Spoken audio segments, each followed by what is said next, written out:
if the sound is working from the beginning. Let me see if sound is working from the beginning. I guess I'm not up on YouTube quite yet.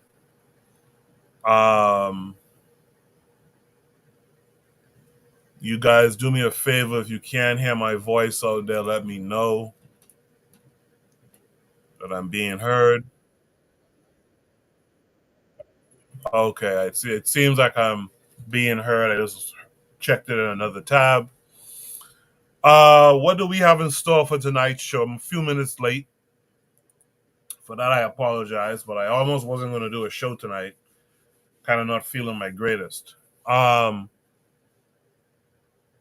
We're going to try to answer the question tonight. When will our men wake up?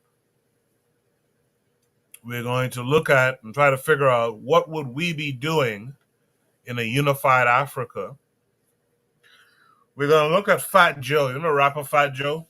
Fat Joe addresses the FBA mental illness. And we're going to look at a scenario and try to wonder, how do we stop this in our community? And that scenario has to deal with disciplining our children in school. We're going to look at what it takes to be rich already. Is it about the mineral resources beneath our feet, or is it about the people? Which one should make us rich already? If you guys can hear my voice, please drop a 1. Let me know you're hearing me. Marcus Garvey is the way he says good night. Brother Bakari is out there saying peace and Black African power. Marcus Garvey is the way he says good night. Like I said, Daily Affirmations by Paulina's out there. She says good evening. I get a couple of 1s so you guys can hear me. That's good. So that's the first step in seeing if tonight's show is going to work or not. Reached out to EV Mux and they gave me some instructions about some extensions that need to be disabled. I disabled them, and already you guys can hear me from jump. Let's see if it works when it comes to adding people to the panel tonight. So again, we have the ability to have 12 people up here. Since it's the holiday season, you guys, all 12 of y'all can come up tonight. We'll try to get it rolling and try to get it going. Shout out to my panelists who participated last week and those who shall participate this week. Shout out to the folks in the chat. And of course, shout out to all of you in the playback who are listening during the playback. So what I'm going to do now is start the show officially. And on the other side, I'll drop Shoot the Breeze topic number 1 and introduce any and all of my panelists tonight. So do stay tuned. Hello there, dear listener. We hope you're enjoying this lovely discussion. If you're not already aware, this show is part of a podcast network called KWAZ Radio, a Pan-African nationalist and Garveyite network committed to showcasing the rich and varied thoughts of African people. We have an exciting lineup of shows that we think you'll enjoy, including the Bitter Medicine Podcast. I think black people require too much buy-in. Like, we would constantly have to sell black people on things that are beneficial to black people. The Pro-Black Perspective Podcast. I'm fearful that our people are not really studying how to get ahead, and we're kind of, continually staying behind. The Harsh Reality Podcast. To me, it don't matter. I think people are so dumbed down, it wouldn't matter what you reveal to them. They still are in the matrix. They're in the simulation. They're going to keep doing what they did, they lemmings. So to me, it don't matter, man. The Learning Curve Podcast. Sexual access has never given you economic empowerment. The only person who has ever been economically empowered by a sexual relationship is the wasp and his woman. The Cathedral Cheek Show. When we start rising up to fight for our own, I guarantee you they'll stop doing what they're doing. I guarantee you they would have let their brother go. They was waiting to see what black folks was gonna do. Brother Bakari Podcast. Black people love to claim folks that hate them, right? They're a slave master, and they are ashamed of who they really are. The Forecast Radio. Like if you pray to the same deity as like your enemy, and that God blesses your enemy more than you may want to reconsider who you praying to, you know. And Tanzan, African Mind. Africans generally are welcoming of everyone. Sometimes, to my consternation, I think that they should be less, welcoming. If you love our podcast network, we would be grateful if you could rate and review us on Apple Podcasts. Follow us on social media, like and subscribe to our YouTube channel, and check out our website at www.kwazradio.com for more information. Thank you for tuning in. And now, back to the program. Yes. Like that beat. Shout out to Joe, who's here as well tonight. And shout out to our brother Anthony McPhail, who's here tonight as well. They're saying that link expired. That's wild. It's truly something strange going on with this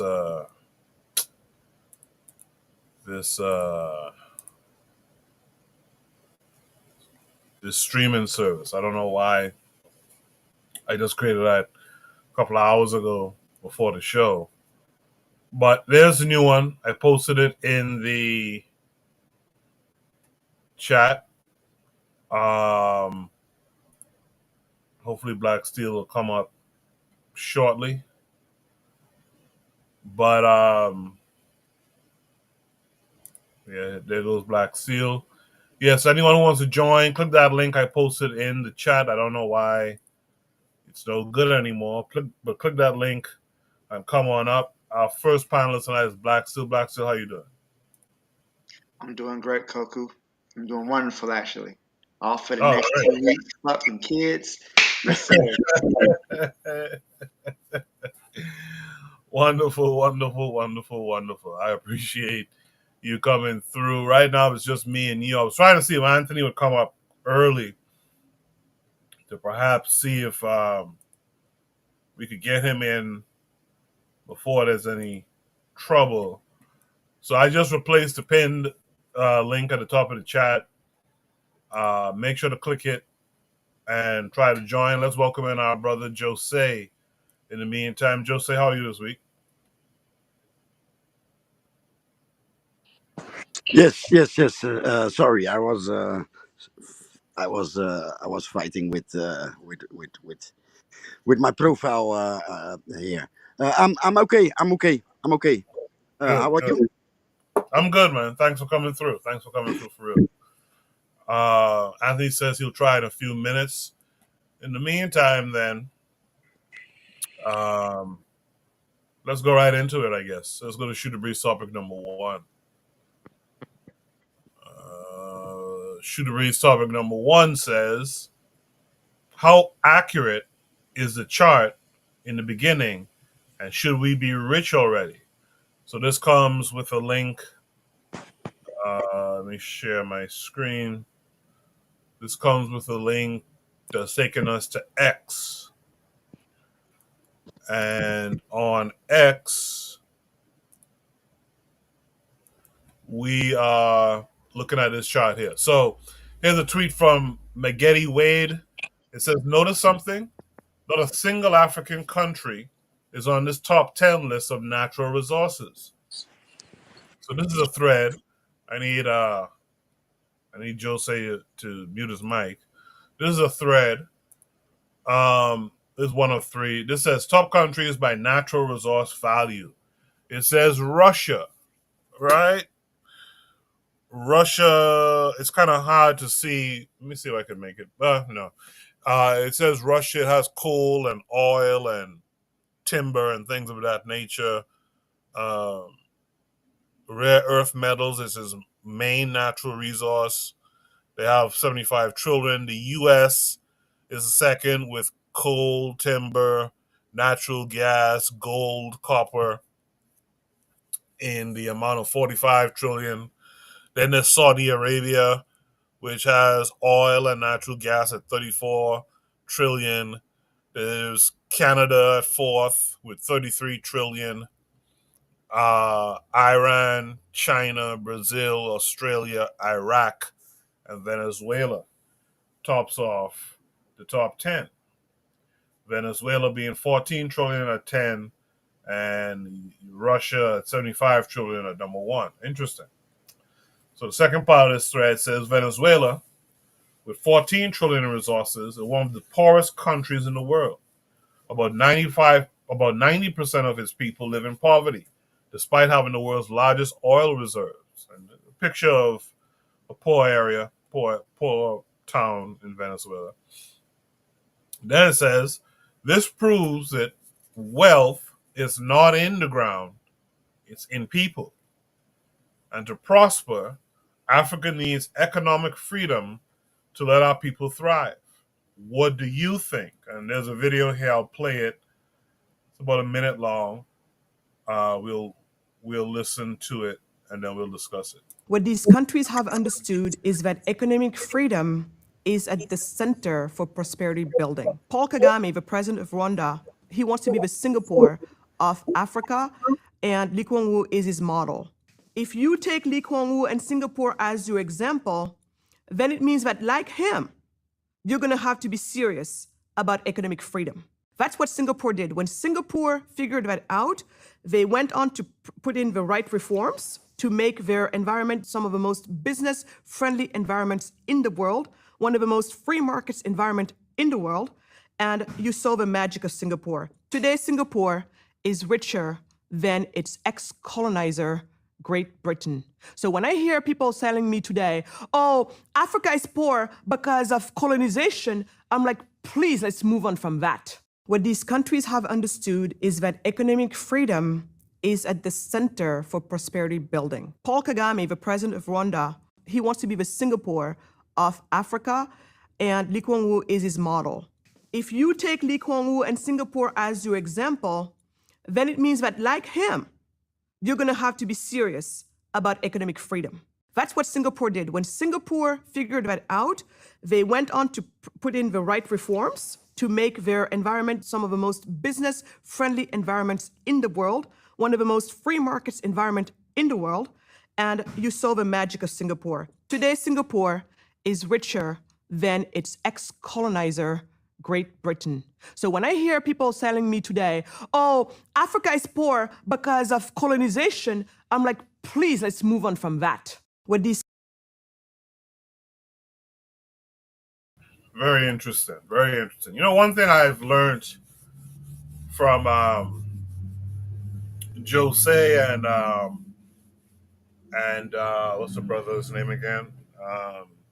Gassed them up when both of them were around all the time, is that people don't talk about how those Asian countries are indeed allowed to operate a little bit. It's not as straightforward as people seem to think it is, that they just pull themselves up by the bootstraps. They're allowed to thrive a little bit. I'll be curious to hear what Jose has to say about it. In the chat, Black Seal said, geez. KW7 says, Rwanda is landlocked. Singapore is not. There is a big difference. I thought about that too when she used Rwanda as an example. That did cross my mind too. D Webb is out there from the Harsh Rally podcast. It says, peace, fam. Hope everyone is well. Good to see you, Webb. Let me start with Black Steel. Black Steel, what say you to this? Yo, man, I hate black people like this, man. I really do. because they get all the analysis in the world, right? But they want to. She reminds me of what's the one black dude name? Thomas Sowell, right? Whenever you talk about the economic realities of African people across the globe, they always want to, leave out slavery and Jim Crow and segregation and all these type of, legalized roadblocks that were put in place to keep Africa or Africans poor across the world.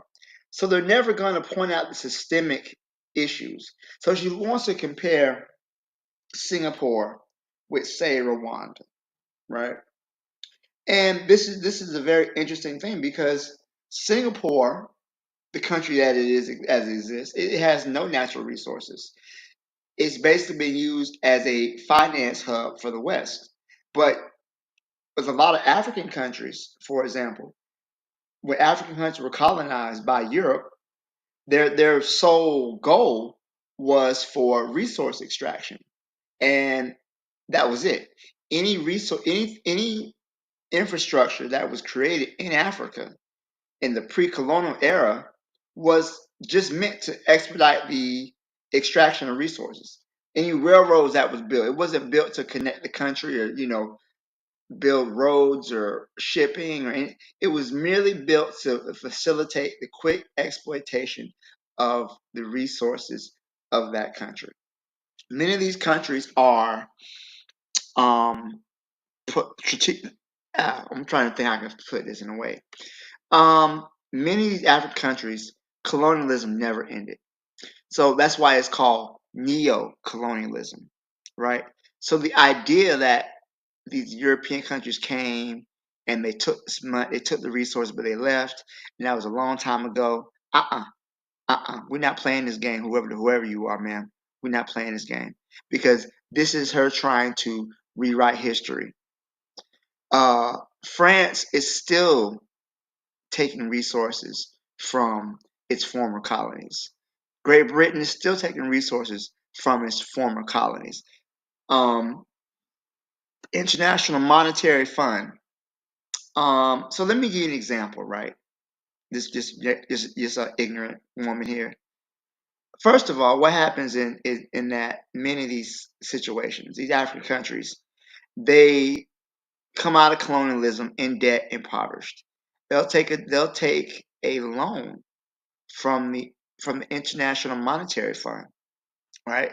But what happens is that when they inadvertently default on these loans because of the crushing repayment rates, the high interest rates, and the repayment stipulations, what happens? They have to privatize their industry. They have to privatize their natural resources, so that way the wealth that these countries have no longer benefits these people, but it rather benefits the multinational corporation and their former colonizers.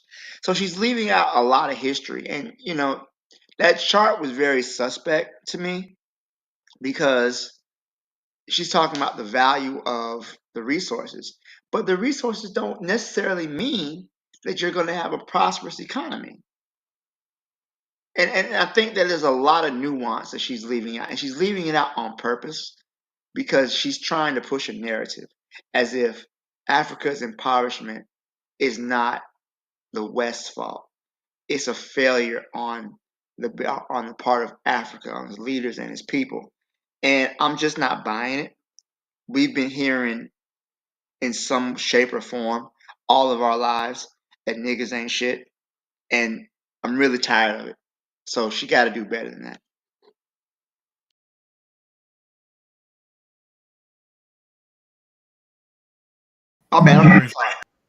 I appreciate that, Black Steel. With that said, let's hear from Jose. Jose, how accurate is the chart in the beginning, and how should we be rich already? The chart. Yes, thank you for the pass because the chart. You know, Africom, the website is africom.mil, MIL. That stands for military, and of course the Western military or the Western assault, the Western yoke is of course not only on military basis, physical military basis. Information is also a very effective weapon, and the mind of the African, that's the most valuable resource on the planet. Not the melanin, more worth more than gold. No, the mind of the African, because gold in the soil, right? Gold, when it's not yet won, right? Gold or diamonds or whatever, it's a stone, right? It's a flexible stone when it's 24K, but it's dirt if nobody values it. So of course the African is the value, but who has the African? Who has his mind? Is it's I've seen many clips of this sister, and she's obviously, if you've seen more clips of her, she is obviously cating, or let me say kissing, uh, to the West, I'm tired. I'm tired of these educated. Shall I name the sex or shall I just say people? But I'm tired of these educated people. I mean, she's very theatrical. So she's well aware, or maybe not so, but she's playing a role. She obviously she's not being honest. And I found it typical that Venezuela was touched in the um, in the in the item. These lists, right? The list, the top 10. It's political. To me, it looks like somebody's. It's a list of countries over which somebody's mouth is watering. I don't know if you understand what I'm trying to say, but the list looks like the 7 countries that Israel proposed to the United States to wage war against, like 20 years ago, and there's only one. Uh, only Iran is missing. All those 7 countries, six of the 7 are already done, and and rest Iran. So that, to me, the list looks like that. Somebody's mouth is watering over those resources named. Do you follow? Because our resources are practically still, yeah, mostly going to the West. And if not to the West, then it's Samsung making products for the West. And what I want to add to it, as you mentioned, gas them up. Japan and South Korea were created in fear of the rise of socialism and communism in that region, and the West needed capitalist marvels. And I don't know about Singapore. Singapore looks. Yes, Singapore was used as financial and logistic hub, but they also helped China um, develop their government structure. Yeah, I'm just data. I'm just spewing data. But yeah, that's it. That's what I think. Before we go on, I want to say something too, real quick, Koku. Yeah, go ahead. So I think it's very interesting how they mentioned Venezuela, right? And the Venezuela's oil reserves, but they really neglect to leave out number one, how the United States has sanctioned Venezuela, crippling sanctions on Venezuela's oil. They've made it almost impossible for Venezuela's oil to be sold on the open market. Between the economic sanctions, between the way Venezuela's oil is embargoed, like they've literally seized, like the U.S. Navy has literally seized oil tankers full of Venezuelan oil. All right, they've done it to Iran. They stole Iranian oil. So you can't say, "Oh, Venezuela has rich resources, but they're poor." Why are they poor? You're really going to leave out the fact that Venezuela has been literally under attack. Sanctions are an act of war. I think that we don't always realize that. It's an act of economic warfare. So we're going to ignore the fact that um, these economies are suffering and they're crippled because of the role of an imperialist power who wants to bring them to heel. All right. They feel because Venezuela has nationalized their resources, right? And they're using the wealth of their resources to benefit their people, that this is a threat to the U.S. hegemony. The United States does not want the threat of a good example.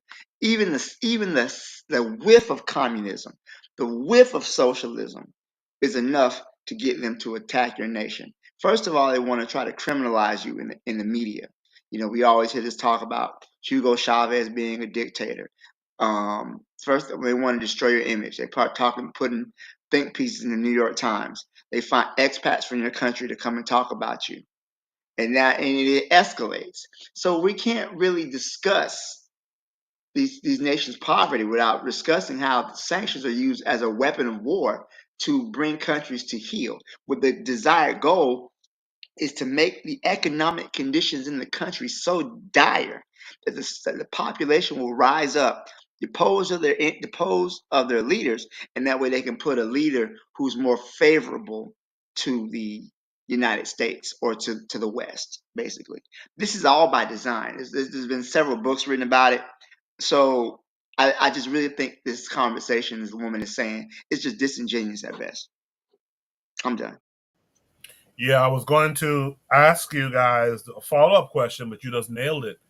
What's the psyop that's being played here? And I think Black Steel just nailed it. It has your people now thinking, "Oh man, the leadership is just shit, right? We're not, our leadership is not doing anything for the people, blah blah blah. So let's rise up, get them out of here." And then these powers bring in their puppet leadership. That essentially does the same thing. And in fact, they do even less. You know what I mean? So I was gonna ask that follow up question. So thank you for kind of answering it preemptively, Black Steel. Joe said, did you want to add anything to what Black Steel had to say? No, on point. Mental warfare on point. Absolutely. This was a good post. We've had this lady on before. I guess her name is Maggette Wade. We've had her on before. She's used very well to kind of big up European economics, European economies, and stuff like that. She's used very, very well and very often too. Let me see what some of the people are saying. Some of the people are saying this woman knows. Someone says another thing Lee Kuan Yew did, which made Singapore so business friendly, is that he destroyed any hint of corruption in his government. Someone says Singapore is not richer than the UK and is just a city-state. Africa is rich, very rich, and with the right governance will thrive. These postulates are flawed. Lee Kuan Yew was able because of his will to change Singapore. Someone says, my theory, surviving a harsh life requires resiliency and damn near savagery. Nature does this through androgens. If prosperity increases, mutations that turn down androgens have some room to live. Society starts to cooperate. Positive feedback. Okay, so that's someone that's trying to talk some some science Bible within this reality here. But yeah, I mean, that top 10 list is very, very interesting. Kind of surprising even that Venezuela makes the top 10, to be honest. Kind of surprising. Venezuela's always been very well. I mean, prior to the takeover, not say takeover, it's the election of Chavez and other other actually democratically elected leaders, Venezuela was doing quite well. So it always strikes me when you see these sudden downturns in a country's fortune. I think the lady needs to read Confessions of an Economic Hitman and understand how the CIA and other organizations are literally used to destroy a nation's economy to make them more pliable. Check this. Check this. So Chavez came to power after a revolution of the people, right? They were holding oil tankers in the ports, etc. Do you know that a Dutch guy working for Shell did that? They he left the country. He left the oil price. He fucked around with the price of oil that made the people stand up. And then this dude came to the Netherlands, and he became the leader of the Workers' Party, the biggest leader of the leader of the biggest Workers' Party, like the Democrats. Like you know our people voting for that party, like every immigrant voting for that party, so-called left party. And this uh, ex-worker from Shell became the leader of the Workers' Party here, and he killed it. He committed suicide on the party. But anyway, it's patterns. I see those patterns everywhere. Like it just happened with the Democratic Party practically committing suicide. But anyway, I just wanted to share. No, that's good stuff. I appreciate that. In the chat, we got Trigger Happy 262 pluses out there. We got Cheryl is out there. Again, the link is pinned to the top of the chat. Let's try to get some more folks up on the panel tonight. You know, we're coming down to the end of the year. Like Black Steel said in the beginning, a lot of people have the next couple of days, if not 2 weeks off. You know, so let's hang out together. Let's talk some black stuff here on Shoot the Breeze.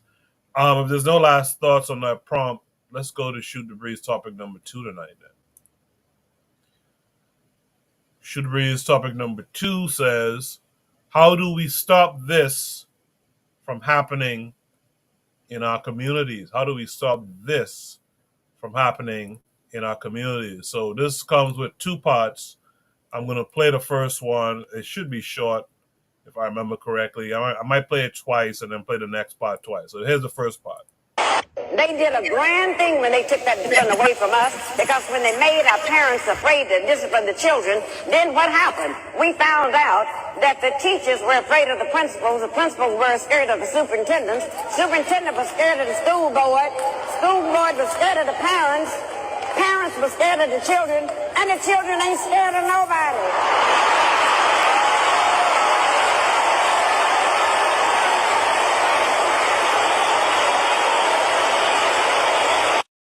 They did a grand thing when they took that discipline away from us, because when they made our parents afraid to discipline the children, then what happened? We found out that the teachers were afraid of the principals were scared of the superintendent was scared of the school board was scared of the parents were scared of the children, and the children ain't scared of nobody.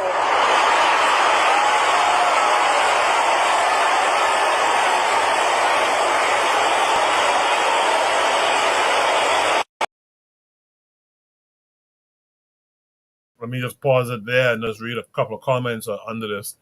There's a comment here that says, this is why our children aren't learning and have no respect for anyone or anything. What a powerful statement. We need to get back to parenting the right way, teaching children about values and morals, and more importantly, a spiritual foundation. Someone else says here, one of the best speeches I've ever heard. Someone else says, you telling the absolute truth, sis. Someone says, dang, that was Powerful. So that's just a few of the comments under that. But again, this came with a second attachment as well.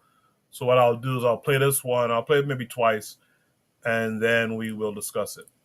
Did y'all see that news story going on up in Virginia where hundreds of parents have been turning over their children to the state? Parents voluntarily giving up their kids as they get older, close to being teens or in their teen years. It is a huge problem in Virginia, specifically in our part of the Commonwealth. It's called relief of custody. Hundreds have been filed in just the past 5 years. 10 News investigates what's going on and the group working to find solutions. Basically giving up your kid is... Wow. I can't think about that. Right. I mean, to think of a parent being faced with the decision of, how do I keep my younger kids safe? How do I keep myself safe? How do I keep the child, the teenager that I love safe, and feeling like they're failing? It's crazy how growing up in the 80s, our parents didn't have that option. Our parents didn't have that option, especially in the Black community. There was nowhere for us to take and say, hey, we just gonna turn our kids over to the states because we can't handle them and we fear for safety of the other children. Did we have disciplinary issues? Yes, we did. We were not perfect children. But to rise to the level where these parents are feeling like they gotta turn their kids over to the state? Did y'all see that news story going on up in Virginia where hundreds of parents have been turning over their children to the state?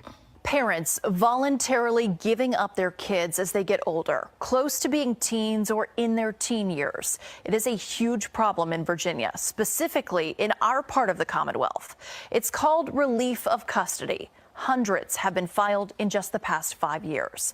10 News investigates what's going on and the group working to find solutions. Basically giving up your kid is... Wow. I can't think about that. Right. I mean, to think of a parent being faced with the decision of, how do I keep my younger kids safe? How do I keep myself safe? How do I keep the child, the teenager that I love safe, and feeling like they're failing? It's crazy how growing up in the 80s, our parents didn't have that option. Our parents didn't have that option, especially in the Black community. There was nowhere for us to take and say, hey, we just gonna turn our kids over to the states because we can't handle them and we fear for safety of the other children. Did we have disciplinary issues? Yes, we did. We were not perfect children.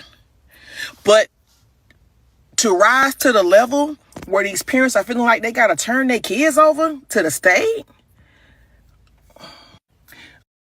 Did y'all see that?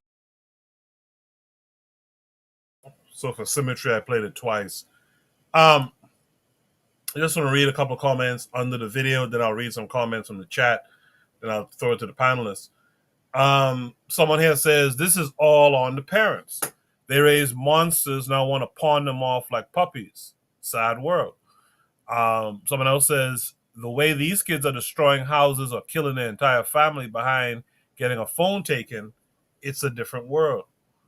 Someone says here, this is a bit lengthy, but I'll read this last one. It says, parents are now handing over their kids to the state because they can't handle their behavior. But let's be real. This didn't just happen overnight. When parents are afraid to discipline their children because they fear the courts or worry their kids will be taken away, this is the result. If you're not able to guide and discipline your child early on, by the time they hit 14, 15, 16, or 17, they'll test you. And some will even try to abuse or overpower you. This is why discipline is crucial from the start, whether it's a firm hand or timeouts. Parenting isn't about being their friend. It's about raising them to be respectful, accountable, and well-rounded individuals. The earlier you set boundaries, the better your results will be when they're teenagers. Let's not wait until it's too late. Over in our chat, a few of you have responded to this.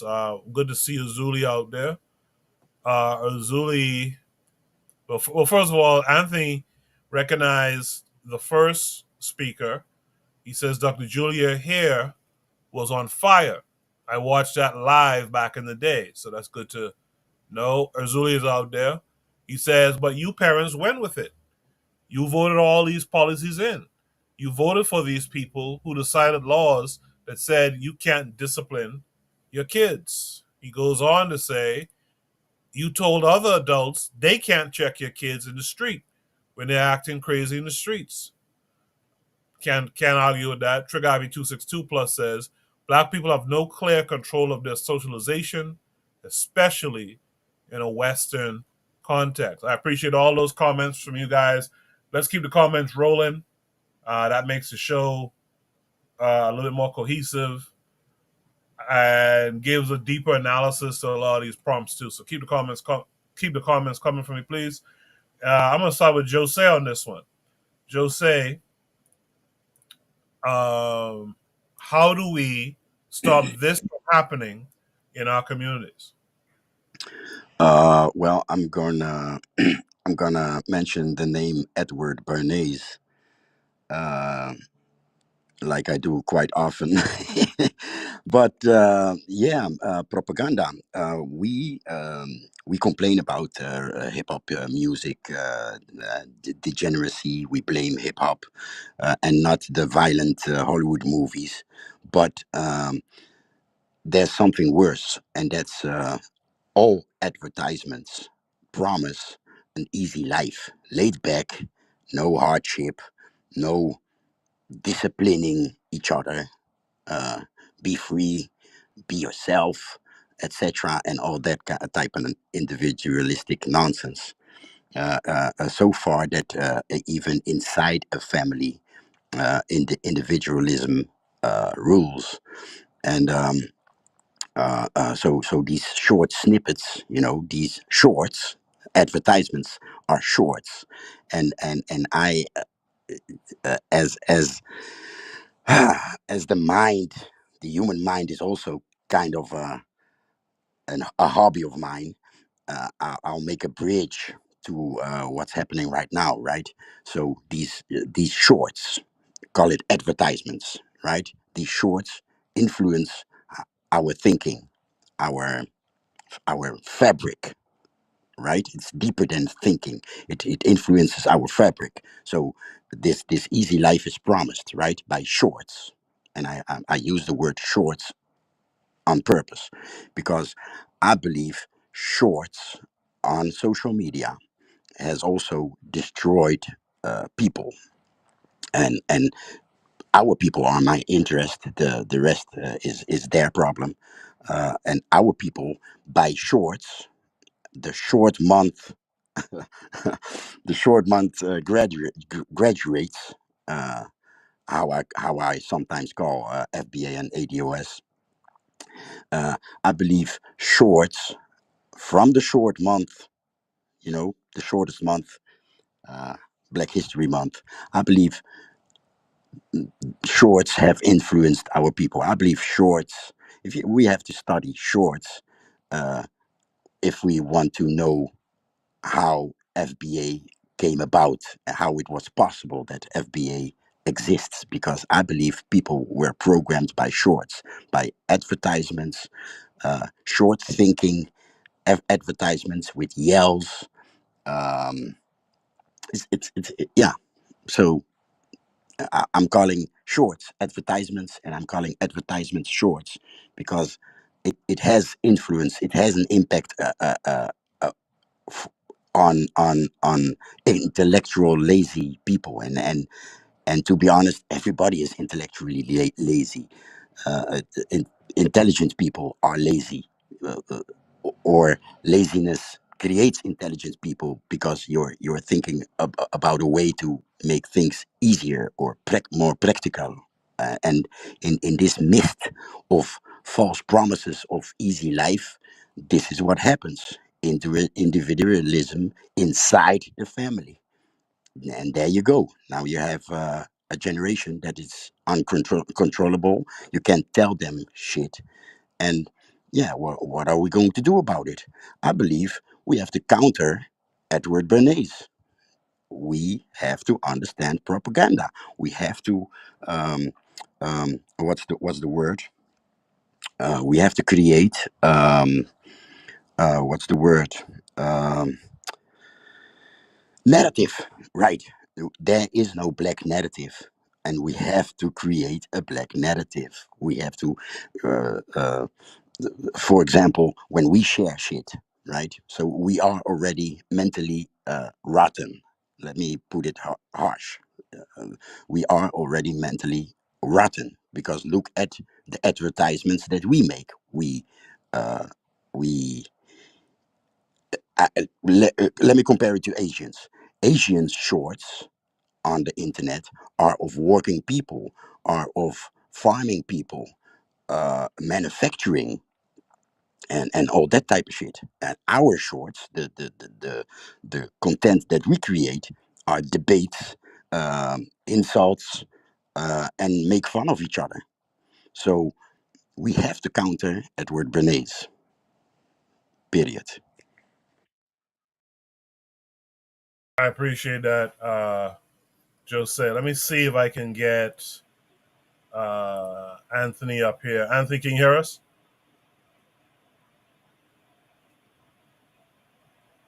Can you hear us, Anthony?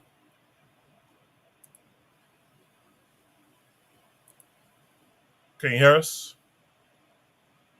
All right, I guess not. I don't know what's going Can you cut on the with. camera off? Maybe let him know to cut the camera off because maybe I could be blocking his sound. Yeah. Let me see. Yeah, it says something. It says something that his camera has a low FPS. Let me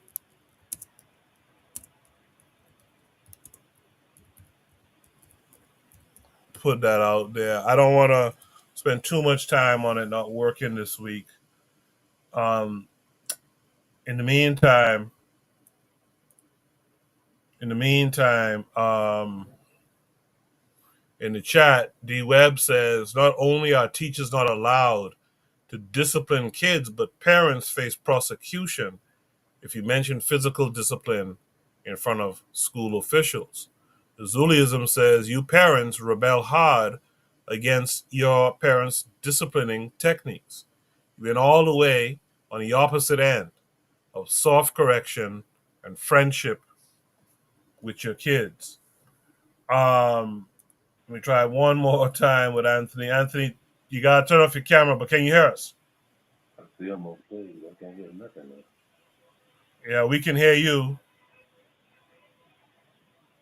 We can hear you, but I don't know why it is we can't. You can't hear us. Still can't hear us. All right. Let me see something. Let me see. So okay. In the meantime, let's go to Black Steel. Black Steel, I left you uh for last because you know this topic pretty well. What say you to all of it? Well, number one, there's no law against disciplining your kids, right? There's nothing, and really, it depends on where you live. In the United States of America, at very least, there's nothing illegal about spanking your kids, right? That's something that I hear a lot. But legally, if you take out a belt or a switch and you beat your kids on the butt, you're not going to go to jail for that. That's not really a problem. What I do think, and kind of what concerns me, right, is in school the lack of parental support, right? So as teachers, yeah, you can't physically discipline a child. There are some disciplinary things you can do. You can do referrals, which could lead to in-school suspension, out-of-school suspension, work detail. You can't attend games or things like that. So as school officials, your hands are tied, right? You can't go up to a kid and slap him in the back of the head, no matter how bad they're acting, right?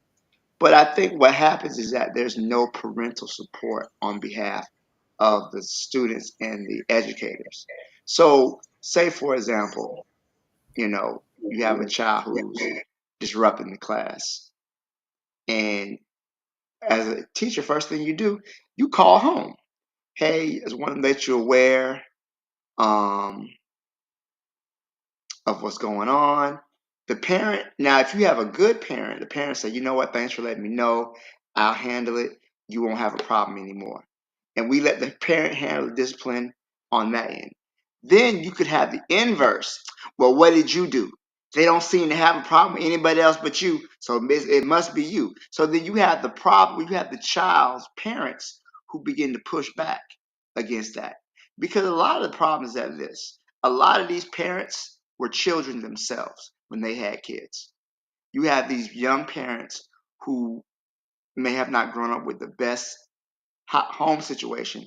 They had kids young, and then what they do, they see their child not as their child, but as their friend, and then they want to take up for their child and they want to defend their child's wrongdoing. So then you have a situation where you have a kid where there's consequences the school is trying to exact, and then because there's no parental support, okay, what does that leave us? Yeah, we can write your referral, we can suspend you, but what happens is that if you during your suspension, you home playing video games. They really don't. If you don't really want to be in school in the first place, being suspended won't bother you. Some parents, you suspended, you're not going anywhere. You're staying in your room. You're grounded, so on and so forth. If you get to a point where you can get expelled from the school, then you have to go to an alternative school. Alternative schools are very harsh in their discipline. I mean, I've seen kids who have had to wear the Hannibal Lecter mask and be restrained in a special chair. It gets intense in those schools. But as far as it happening in our communities, I think that we have to realize this is part of a larger plan to undermine the black family. The black family has been under attack really since slavery, and it's it comes under attack in various ways. And the young lady, she mentioned the time, the 1980s, right?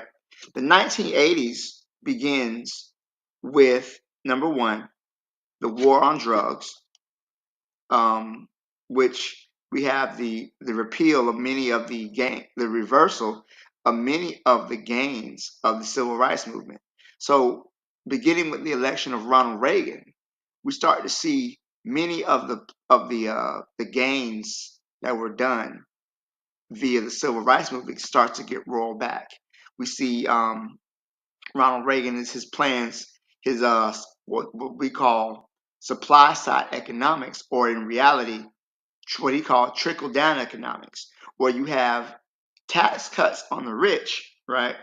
So that way the rich have more money. It's supposed to trickle down, and then the rich people who are the job creators are supposed to create jobs and give people more, benefits. But in reality, all Reagan did was make things easier for his rich buddies. So as he's cutting social programs, he's gutting the mental health industry and other things that are used to help people. In the meantime, he's enriching his base. So this creates a increase in poverty among black people. And when you start to see increase in poverty, you start to see more of a breakdown in society. You start to see the rise of more single family homes in America.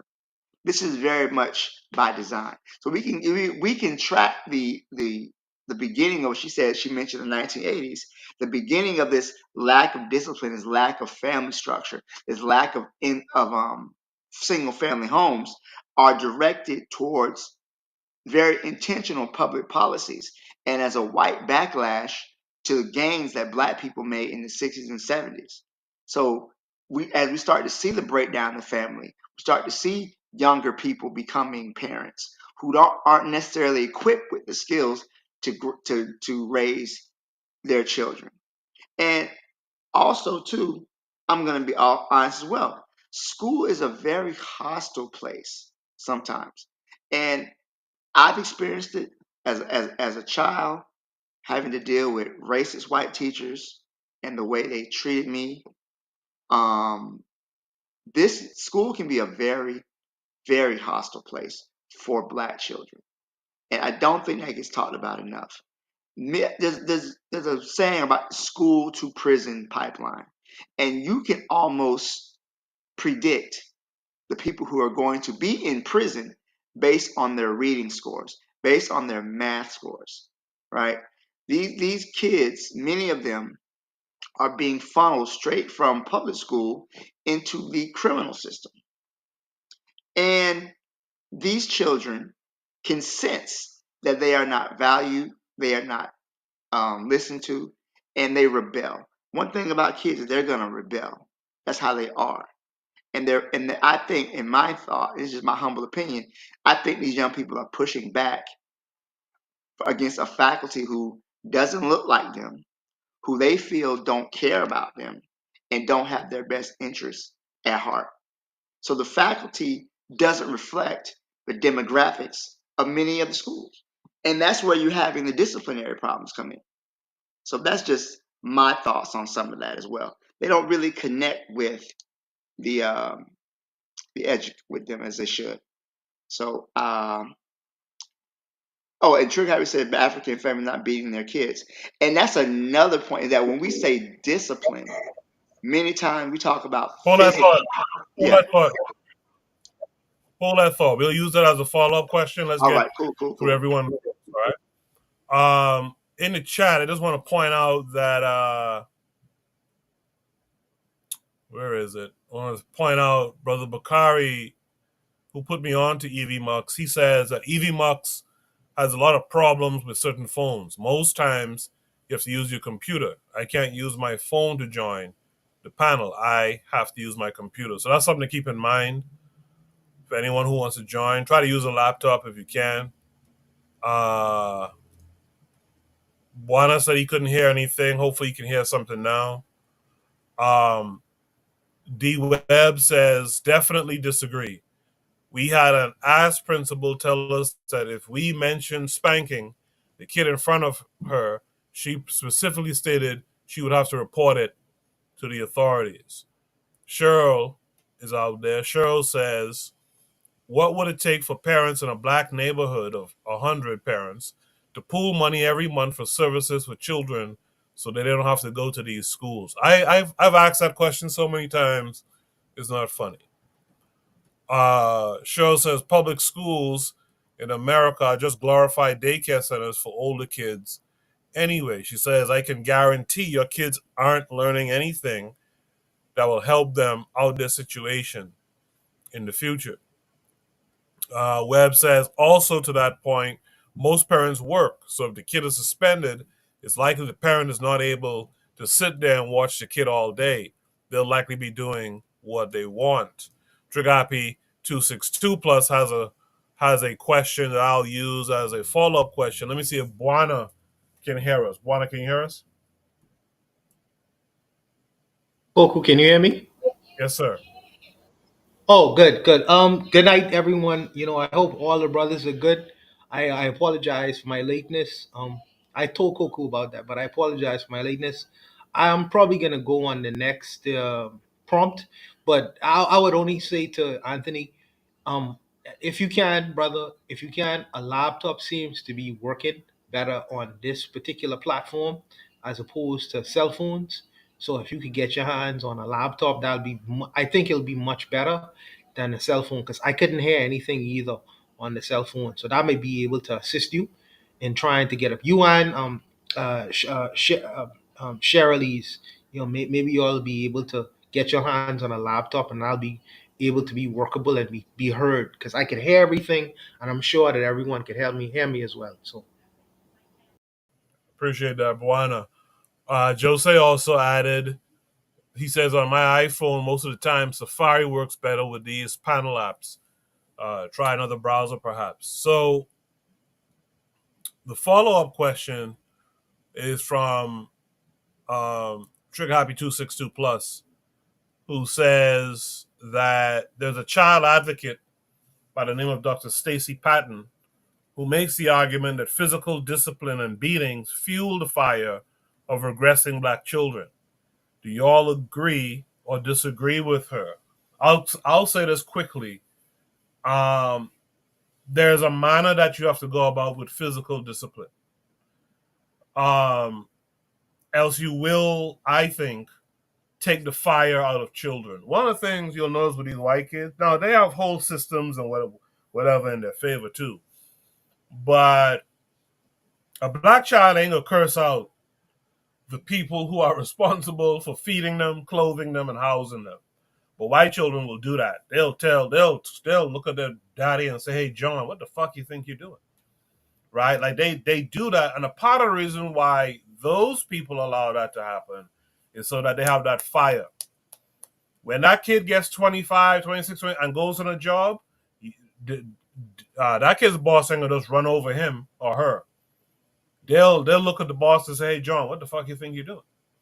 Right? So it has to be done in a way, I think, that it doesn't literally beat the fire out of them, but it has to be done in a way where it's still to the point. So that's my take on that. I'll be curious to hear what others have to say. Let me start with Jose. Jose, what do you think about the idea of beatings fuel the fire of regression in black children?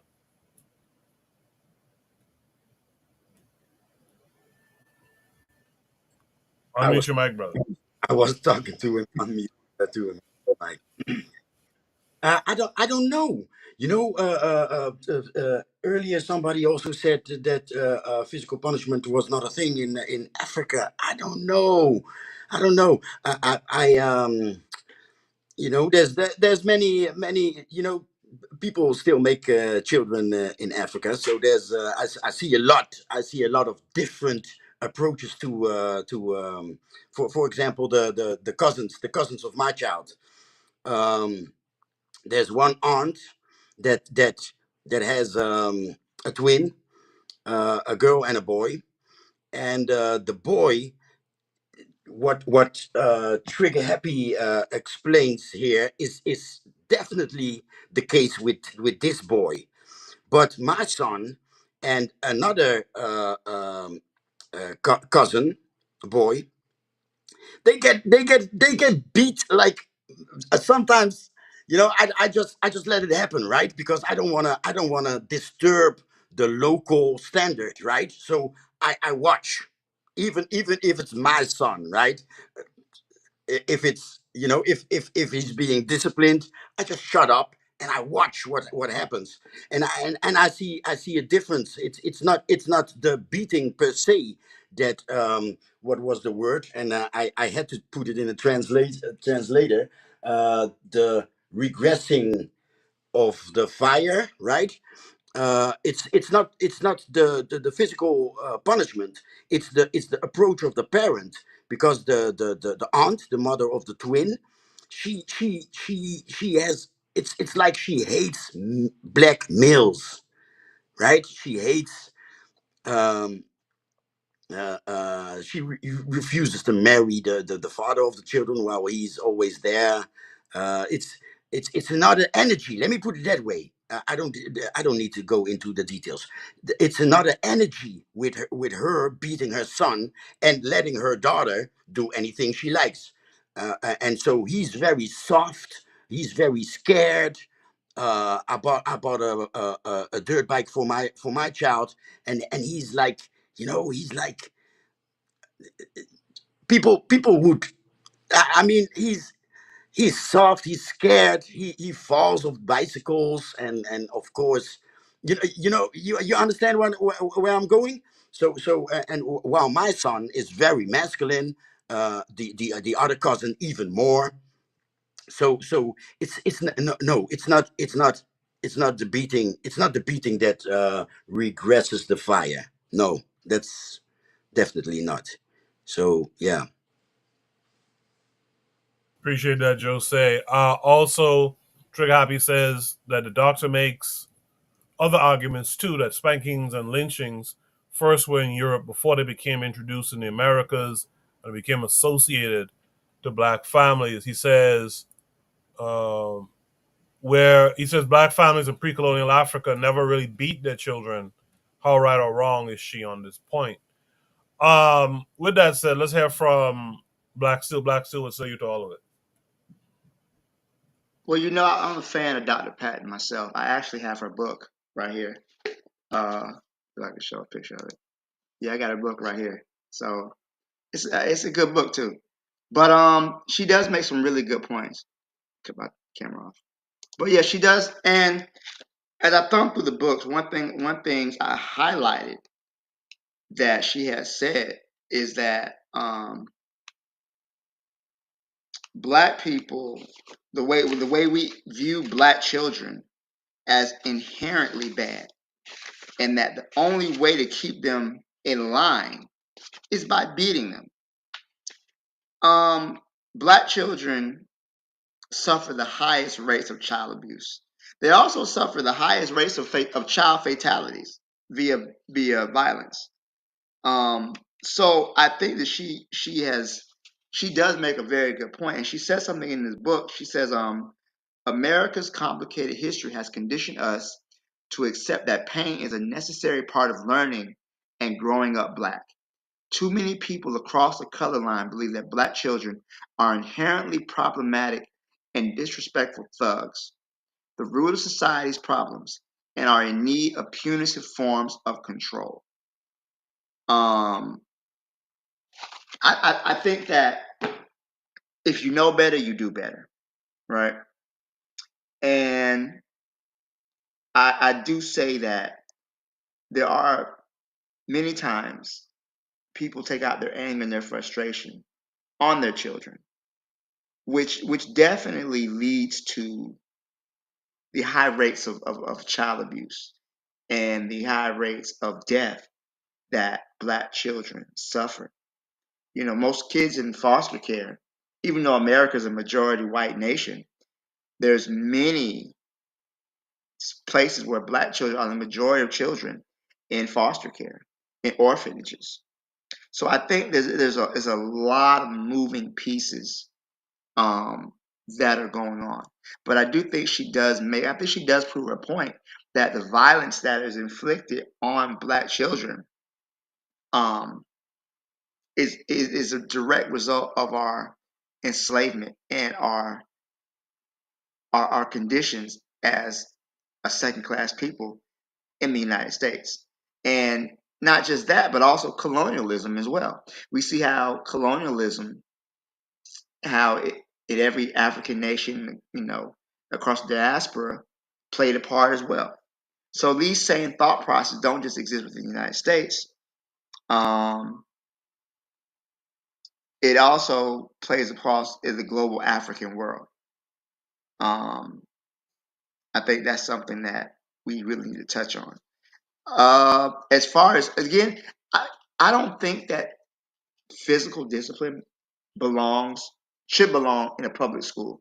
I don't think that's the case at all. I definitely don't agree with that. I do think that parents need to be more involved. I think that many times parents view school as a babysitting. You're just babysitting the kids, watching for a couple hours. And outside of the lack of discipline, because discipline doesn't always mean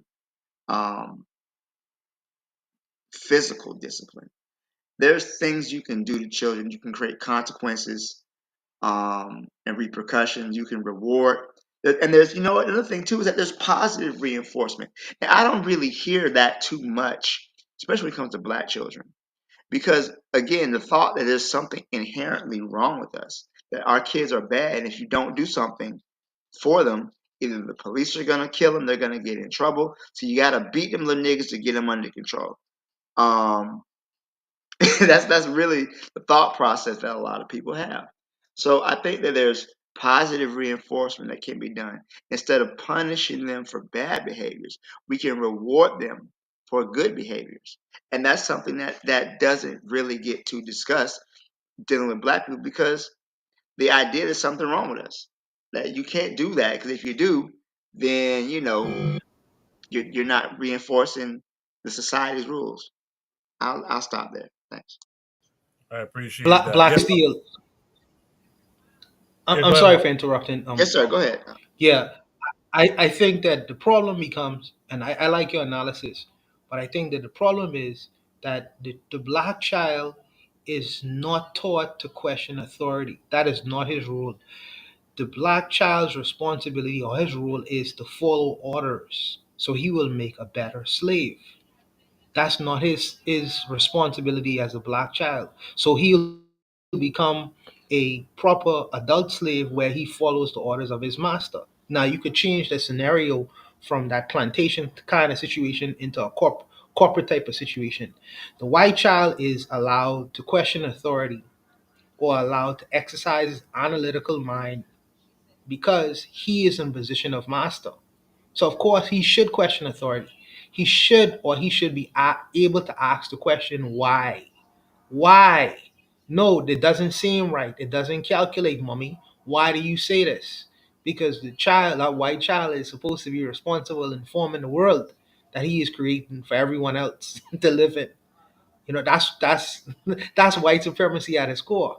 But I'm saying that the black child is supposed to follow orders.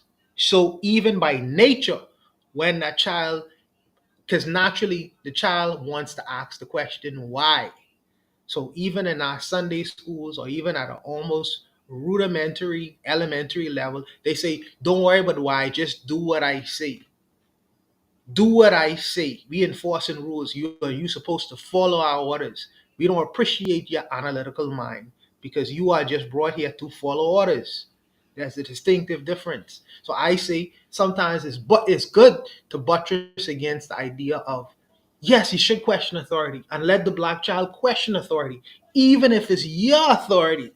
You know what I mean? I know I parents squeamish about that. I say, well, who is my child to question me? Yes, because the black child, should have questions about the world that he lives in. That's his analytical mind working, and that should be nurtured. That analytical mind should be just like any other child on this planet. It's only through why you get to the conclusions or you get to assess, okay, why this don't work. Okay, how can I arrive at this particular point? You get to assess your analytical mind. But that's not why we are brought into the Western world. This is the trick that these people play on us. Don't worry about it, just do what I say. And they even get our mothers, and they even become a sign of respect and manners and discipline. You hear these terms bantered about, oh, you need to have some respect, manners, and discipline. These are just words of control, to put your black mind in a box. Whereas little Billy, he could tell his dad, Tom, get the fuck out of here. That don't make sense to me. Because his philosophy is we should question the world. And it's through our question that we're going to formulate our ideas of how the world should properly work in our eyes. They are constructing the world in their own in their own imagination, their own mind, and then they can make you follow after that. So there should be something to buttress against that. I think that the black mind should be nurtured. I think it should be nurtured. And I understand I am raised in the same rules and engagement as everyone else. Yes, I believe in respect. Yes, I believe in manners and all these things. But sometimes we should allow our children to question the things or the things that we tell them that they should do. It's not just to say, don't ask me the question, do what I say. No, no, that's not what I brought here. Let the analytical mind be strong because they have to be the future competitors in the world with along with the white man and the Chinese man and any other kind of man. So I think that this whole idea of not questioning authority within our culture, we need to take a second look at that. I think that we need to take a real second look at that. I don't know what you think about that, Black Steel, but yeah, as a teacher, but Well, I'll let you go. I'm gonna say something, right? When we talk about some of the discipline problems that I speaking from my experience that I've had, right? Most of the discipline problems comes from uh non-compliance. So I got a young boy.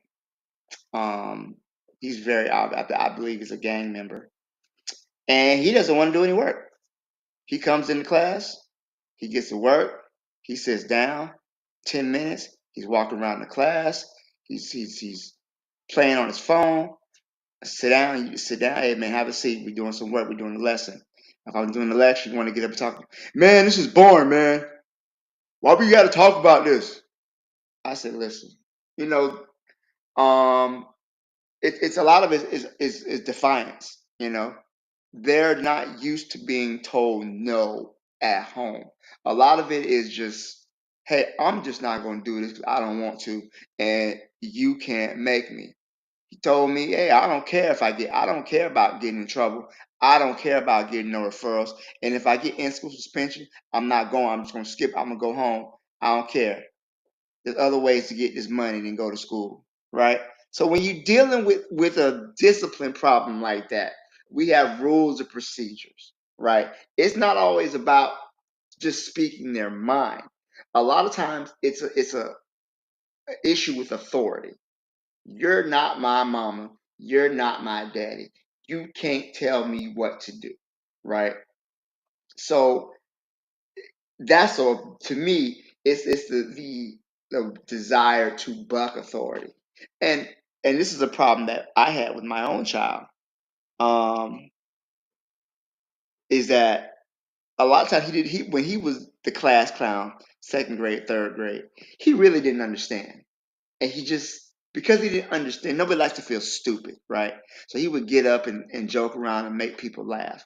So there's a lot of different reasons, but the difference is when I got a call, when I got an email, I dealt with it. I got him a tutor, and you know what? I actually I gave him some physical discipline for acting up in school, and then after I gave him the physical discipline, my girlfriend at the time was like, "Hey, it might be something else. Why don't you uh, get him tested?" Um, and I got him tested, and he had a not a he didn't need medication, but he did need like additional time on tests and other things. He had a IEP.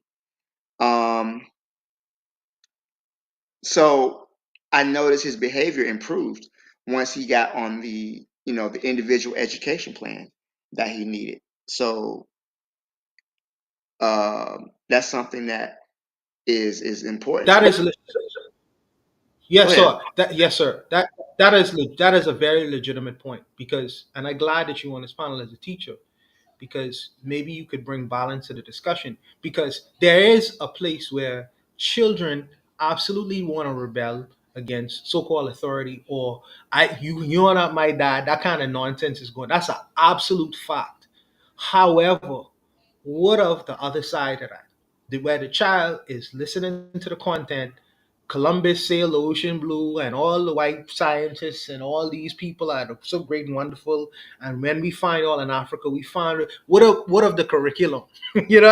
If the curriculum is not engaging, or if the curriculum is telling me that you nothing but a no good savage, and but for us coming to rescue your slave ass niggas in Africa and your ancestors, you would be nowhere. What if the child listening to that content and rejecting it outright and become a disciplinary problem? What about those children who are diametrically opposed to the content of the curriculum of what they are actually being taught, as opposed to just children just acting out? What do you say to those children? I gotta say, and Cheryl asked us. Cheryl mentioned something about why they have to learn this. So, for example, right, the lesson in particular, we were talking about the French Revolution, right? We were talking about some of the social structures and things like that that led to the French Revolution. So one thing is that when you try to engage kids, right, you kind of try to find a way to meet them where they are. So history is a way to understand the world around you. That's why I teach history. I don't teach math. I don't teach science. I teach history. But it's a way to kind of understand how the world works and how the world it's a map, right? You can't know where you're going unless you know where you come from, right? So to tie into the lesson, I'm putting, hey, these people were hungry.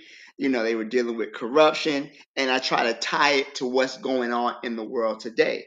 These people were in a system where they could not work within the system to improve their lives. So therefore, they had to work outside the system, even if it meant to the use of violence. And then what I do too, I tie the French Revolution into the Haitian Revolution.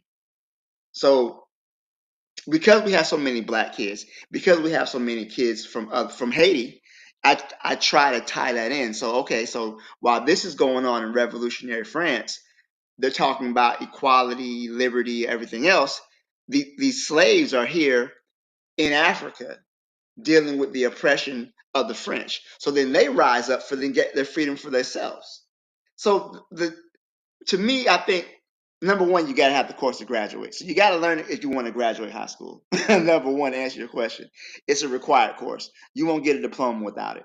But number two, everything you learn, I think some people want training. They want to say, okay, I gotta learn this so I can get a job when I graduate. And to me, that's not education, that's training, right?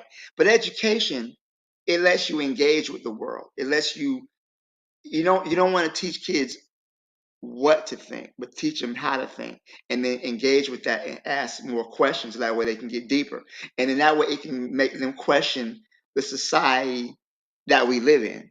That to me is the ultimate goal. And I think that learning about that does add value to your life. You can't just be like, oh, I learned this, I got a job. I believe that education should be used to do more than just create worker bees or we get people get a good living. I think it goes beyond that personally. Um, but yeah, I do think, Buana, that a lot of it is defiance. A lot of it comes from not understanding the material. Um, a lot of children, and black children, I hate to say this, are definitely below um, reading level, right? They're not reading on grade level. There's problems with reading comprehension. And then when you put forth ideas, or you have certain discussions, they get confused, they get frustrated, and then you start to see the disciplinary actions. And Cheryl, even if I was in a black school, I'm still going to teach about the French Revolution. I'm not saying, I don't think that just having a black school means you should only teach black history. I think you should just teach history altogether. I think the problem in a lot of schools that black history was seen as an elective instead of as a core course. I would teach everything if I was in um, a black school. You're gonna learn about that all, whether or not it has just to do with black people. Um, but yeah, I think a lot of it is dealing with the kids have low reading scores, low math scores, um, and comprehension, and then nobody wants to feel stupid. And then if we can act out, if I can get the class to do a little TikTok dance, we don't have to focus on the lesson. And that way, my knowledge or lack of knowledge doesn't get put on display.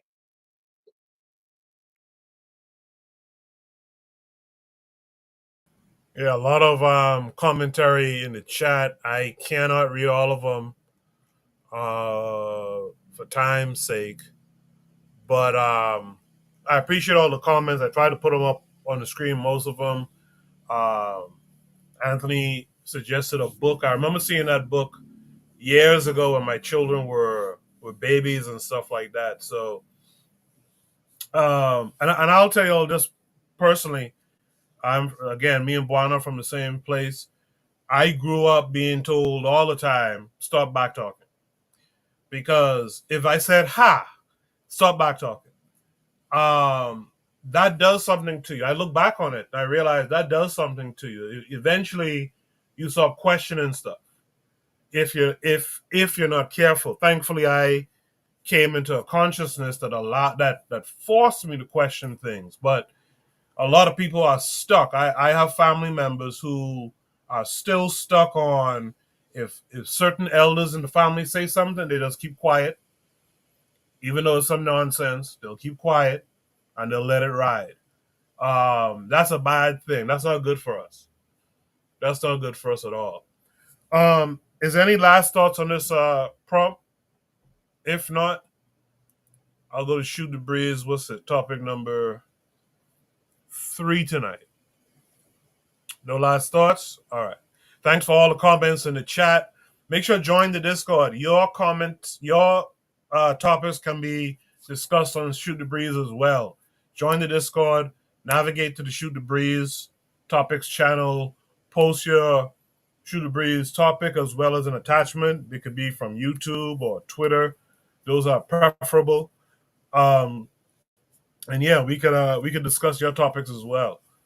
Shoot the Breeze topic number 3 says, when will men wake up? When will men wake up? So this video is a little bit lengthy for Shoot the Breeze, but what I'll do is I'll play it on time and a half to cut it down a little bit. We're going to watch it. We'll watch it and then we'll discuss it. Travis Hunter. So he was asked about his relationship, and one of the things he said is that he only takes pictures with females when his girl is around. It's basically a whole narrative on social media saying he needs to watch out for his fiance after news was revealed she initially didn't like him because he wasn't his type. So she wasn't his type. Yeah, she said that he wasn't his type. He wasn't her type initially. Yeah, you got to clear that up. Yeah, I'm messing up my words a little bit. But yeah, basically, after all that narrative and what's been discussed, what do you think of the advice that everybody's giving Travis right now? I didn't see it, but the first thing I heard was, when did he become her type? If he wasn't a type, is he now your type? After you got 1,000 money, yards. yeah, because you did the financial report. What, you know, we just not in the time of being silly. Especially one of the most important decisions you can make, other than what religion you're gonna be a part of, is the woman you're gonna marry. That's like the most important thing. That's more important than your banker, because the woman you pick gonna decide everything. So I like the way that Kayla is taking his time with that, but pause for real, because that's the most important thing you could do. Like, she's gonna determine if she get 50%, 60%. You know, just everything's going to be decided on that. How your kids going to look, what kind of temperament they're going to have when you're not present, what they're going to be like, you know, just your legacy. This is a lot. You know, I think when people think about that, they don't really think it over as much as they should. So if a woman told me I wasn't her type, but now I'm her type, I would never do that. You never, so for question for both of you guys have never like grew to like somebody even though you initially didn't? Yeah, but the danger with that is whatever you didn't like.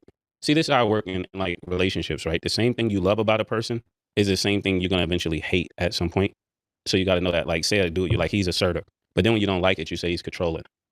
It's the same thing. So if somebody tell you from the jump, you're not their type, that's going to show up later at some point. It have to, because it's there. Unless you're going to be fake to be with her. If he came and told me that, I would tell him the same thing you do when you catch the ball, do with her. Run. Did I have a girl like somebody? Like, no. Oh, exactly. No, I didn't. I like He's you. the wrong one to ask if a girl said, Hey. Killer, you're not my type, but now you're my type. No, but vice versa too. Like you're like, she okay, and they're like, oh nah. Like, you know, What you mean? like you didn't really like her first, and then like after a time, you're like, okay, she fired. That's happened before, but not long term. Okay. That's happened. I'm like, oh, you actually a cool chick, man. You cool. It's actually happened recently. I'm like, oh, you pretty cool, but I don't want to bone her no more because you're a headache. But you're actually cool outside of boning. You know what I'm saying? Outside of boning, you're cool. But I don't want to bone you no more. Larry, no, that's why he laughing. This recently happened, like a little while ago, like actually a couple weeks ago. Somebody, a friend of mine came to see me. I used to have sex with, and she's complicated when you have sex with her. And the whole time that she was in the town, I wouldn't have sex with her. And he's like, you know what? I'm like, nah, you're actually a pretty cool person. But when I bone you, you're not a cool person. So That's exactly what I'm saying. So whatever he didn't like, it showed back up. Yeah, but that's what. Yeah, what? So do you think the scenario was when she said that? I could see them being somewhere, and then it's like, oh, he's not my type. And then somebody said, that's Travis Hunter. And she's like, who? Travis Hunter. Then all of a sudden she's like, oh. Let me tell you something. That's a great question. Because let me tell you something. She didn't know. Now she knows. Yo, that's great. No, that's a great point. You don't know, now you know. Let me tell you something.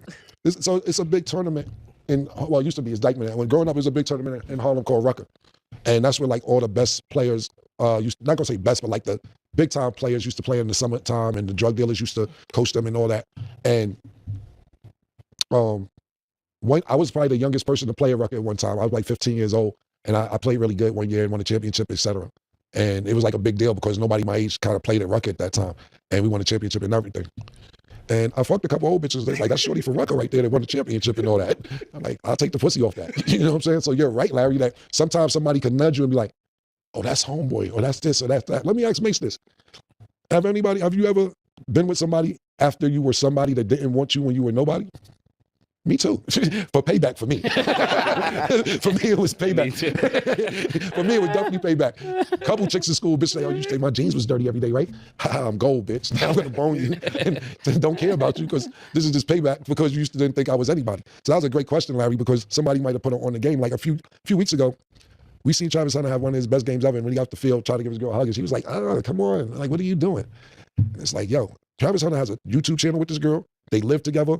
And it's really kind of sad, my personal opinion, because I don't know the interior relationship, but just from the outside looking in, you know how hard it is to find niggas who's, that don't really, I can't say this for Travis, I'm just saying in general, to find somebody who doesn't lie or cheat and just goes to practice and wants to be a professional and is focused on you and bring you out publicly at 19, 20, 21 years old.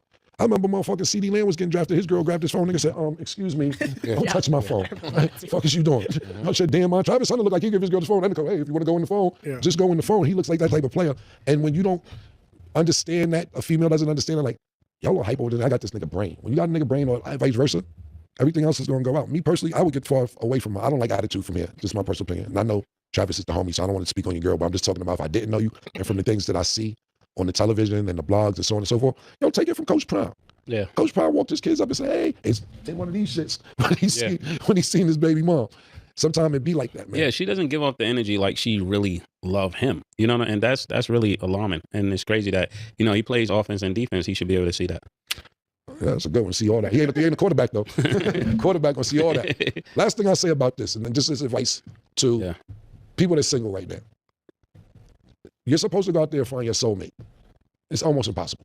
You're never going to find a soulmate. Soulmate, you know, and I'm not going to say never because people, I don't know when to talk about marriage relationship or anybody else married. People can be happily married. But you know what a soulmate is? You got to finish each other's sentences. You got to like the same TV shows. You got to sit there and like the same music. I be in car with sometimes bitches playing shit. I don't want to hear that shit. They don't want to hear the shit that I got. Being a soulmate is really deep. What you should do is get a checklist and they like, yo, like she do this, she do that, he do this, he do that. And if you get 8 out of 10, you're doing pretty good. It's going to be hard to find a soulmate. I think I found my soulmate. She died. My homegirl, one of my chicks I had, like we was on the same page with a lot of shit. It's hard to find somebody who likes the Sopranos and then go listen to Wu-Tang for 2 hours.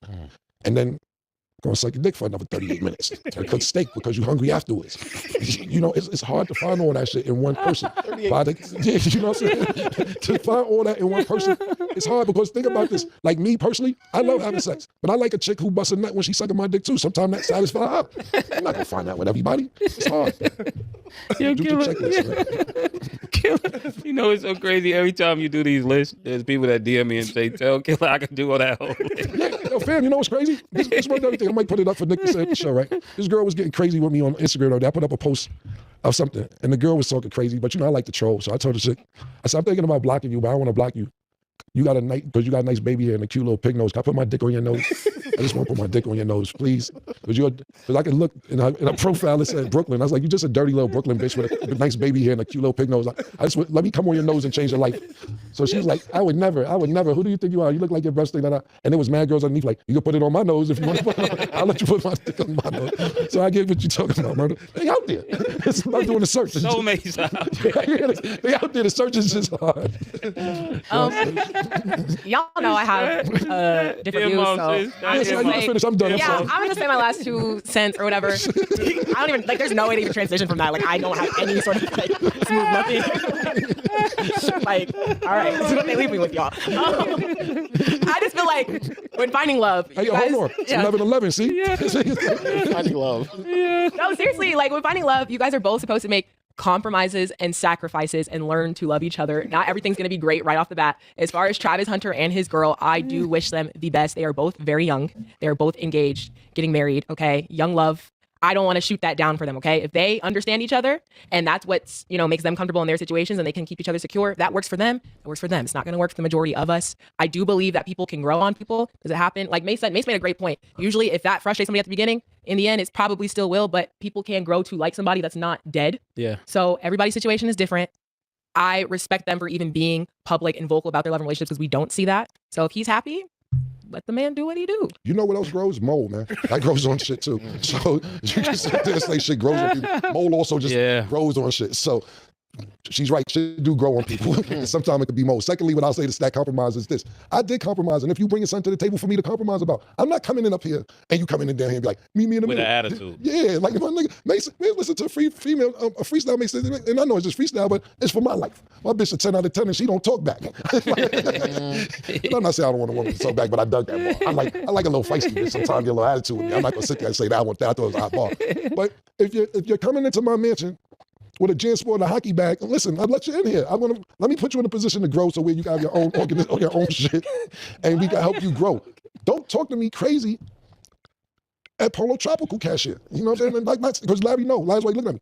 I fuck with a Polo Tropical cashier. You know what I'm saying? I'm just saying, let's figure it out. But don't think you're coming in even. Yeah. I'll build you up to be even, but we're not gonna be even. Last thing I'll say, you know how many times I've been at McDonald's back in the days and be like, at 1 in the morning, like, yo, just quit. You got a better chance coming with me. If it don't work out, it's bad McDonald's. You can go back to McDonald's. And then I made a bitch quit McDonald's 1 in the morning, had sex with her, a couple days, stayed in my crib, and set up with her own business. She got her own business today. But that's the opportunity you get sometimes when you fuck with a nigga like that. But tell her, all right, extra. She still work with us to this day, but she was out McDonald's. But you can't come in talking crazy, my nigga. Travis Hunter is up. More of the story. I didn't even want to have the last word, but when you said grow, I was like, Mo. Yeah. Basically said, know your place. No, but it ain't even know your place, sorry, because I don't want to come off like that. I just want a chick to end up being even with me. Now, if you already, sometimes you may meet a chick in you there, and you be like, I want to learn something from her. I didn't figure out what the fuck that she did to get where she at. Yeah, you can't be talking to her, giving her a hard time, and she passed where you are. Yeah, and I like her. Yeah, let me shut the fuck up and learn a few things so I can be on her page and we can have great sex and everything else. That's what it's about too. Now, that's another thing. I told y'all that white girls be on demon time. It may not have nothing to do with anything else. She might be slurping that nigga to sleep every 25 minutes. Travis get an attitude. Yo, come here, let me suck the dick, nigga. Nigga like, oh man, let her do what she want to do, man. I'm telling you. And I know that's not a popular topic in this room, but for me, I don't care. I know what they be doing, yo. You're not just going to be having an attitude on Channel 5 or CBS, Fox Sports, ESPN with Travis Hunter. And you ain't slurping them up crazy. He let you get away with that because you put them on the bed. Not only that, they live together. They just moving nobody in there 21, 22 years old. Yeah, he wanted us to come down there the last couple of years, Murder. Yeah. I was saying to myself that maybe this is a job for you and I'll just have your back like security because I'm too harsh. But Coach Prime been telling us, and he loves his kids. He loves his kids. That's why he wants us to talk to the kids to say, these are two guys who's been successful for going on 30 years. And they still are successful and still are financially doing well, thank God. So let them have a conversation with you guys how to maintain money for 30 years, how to be in the loop for 30 years, how to not get caught up in the wrong thing. And he's been asking that. So he see it, you know. And then just real quick about buying stuff for women. Yeah, y'all got to chill on that because the purse will stay even when y'all go and it doesn't make sense when you're in college. Like, just make smart decisions. That's all I'm going to say. Yo, Murder, you going to go talk to the kids? Yeah. I think that's just you getting a fly for somebody else. I always thought that. That's a good quote. That's the truth. And y'all need to know that. So. Yeah, you know, with me, you know what's crazy, Murder? It's crazy because we, like you said, grew up on the Snoop era. And Too Short, Dr. Dre, Easy, whatever, and me too. But I get a little older, bitch can get a little person if she do the right thing, you know what I'm saying? I ain't gonna frame, you know, I'm in my 40s, I got a little budget. And the budget is, and you know what it is? It's gonna be different parts of life, but the budget is more like, I got you, so harass me. Sometimes it's about, for me, it's about you because I like you. Sometimes don't harass. I got you this. Leave me alone until I hit you.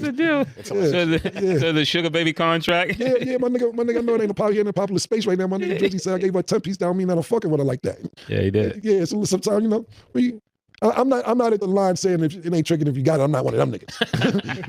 I'm definitely not one of them niggas. But maybe if you do the right thing, man. Look, I'll be honest. Bitch clean my crib, cook, do all type of shit, everything. I tell you, and I know I'm being rude when I'm talking. Not rude, harsh, I should say brash. Yo, suck my dick, you're not making a face when I ask you to do it? You're Louis. You ain't giving me, yo, come here, give me some of that. I don't need all that. Wait till I finish. Nah. Sorry, guys. Hey, you know, whatever y'all took from it, free game. Choose what you want. Do what you want. Choose what you want. That's all What you like. That's all the time that we have for today. Thank y'all for watching. And as always. All right, that was an interesting video for Shoot the Breeze. But when will our men wake up? So most of you probably have heard of the so-called controversy of Travis Hunter, who's a college football player. If I'm not mistaken, I'm pretty sure he won the Heisman Trophy, the highest honor in college football, a couple of days ago. And he's a black kid, In fact, while a panelist is talking, I'll pull up a picture of him as a reference. He's a black kid. He, kind of a goofy looking black kid. I'm not judging him negatively when I say that, but he has this. I guess is a white woman, and she made a comment of when she first met him, he wasn't her type, but he eventually grew on her. And a lot of people are saying to the kid, maybe you should let this woman go. Clearly, she's not here for you, but she's here because of where your potential will take you. And as a matter of fact, someone found that she was commenting and dropping heart eye emojis on a basketball player's post on Instagram, Anthony Edwards, who's also an up and coming young basketball star. So, this is really what the discussion is around. When will our men wake up? This thing that Umar calls the snow bunny crisis. When will we wake up from that and do better? Let me start with Jose to talk about. Jose, what say you to all of it?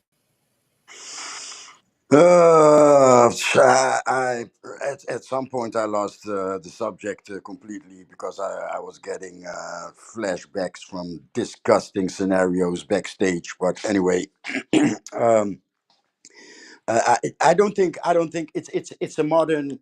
We just spoke about it. These this about disciplining children. So a lot has changed. Those children that are becoming adults right now, they I saw the video. I saw the video too. Let me share that. So I saw the video, and what I was looking at was how we behaved when we were 14, right? When we were 13, 14, in my days, like in the 80s. So I saw a schoolyard. I saw a girl, a woman speak about a schoolyard crush, like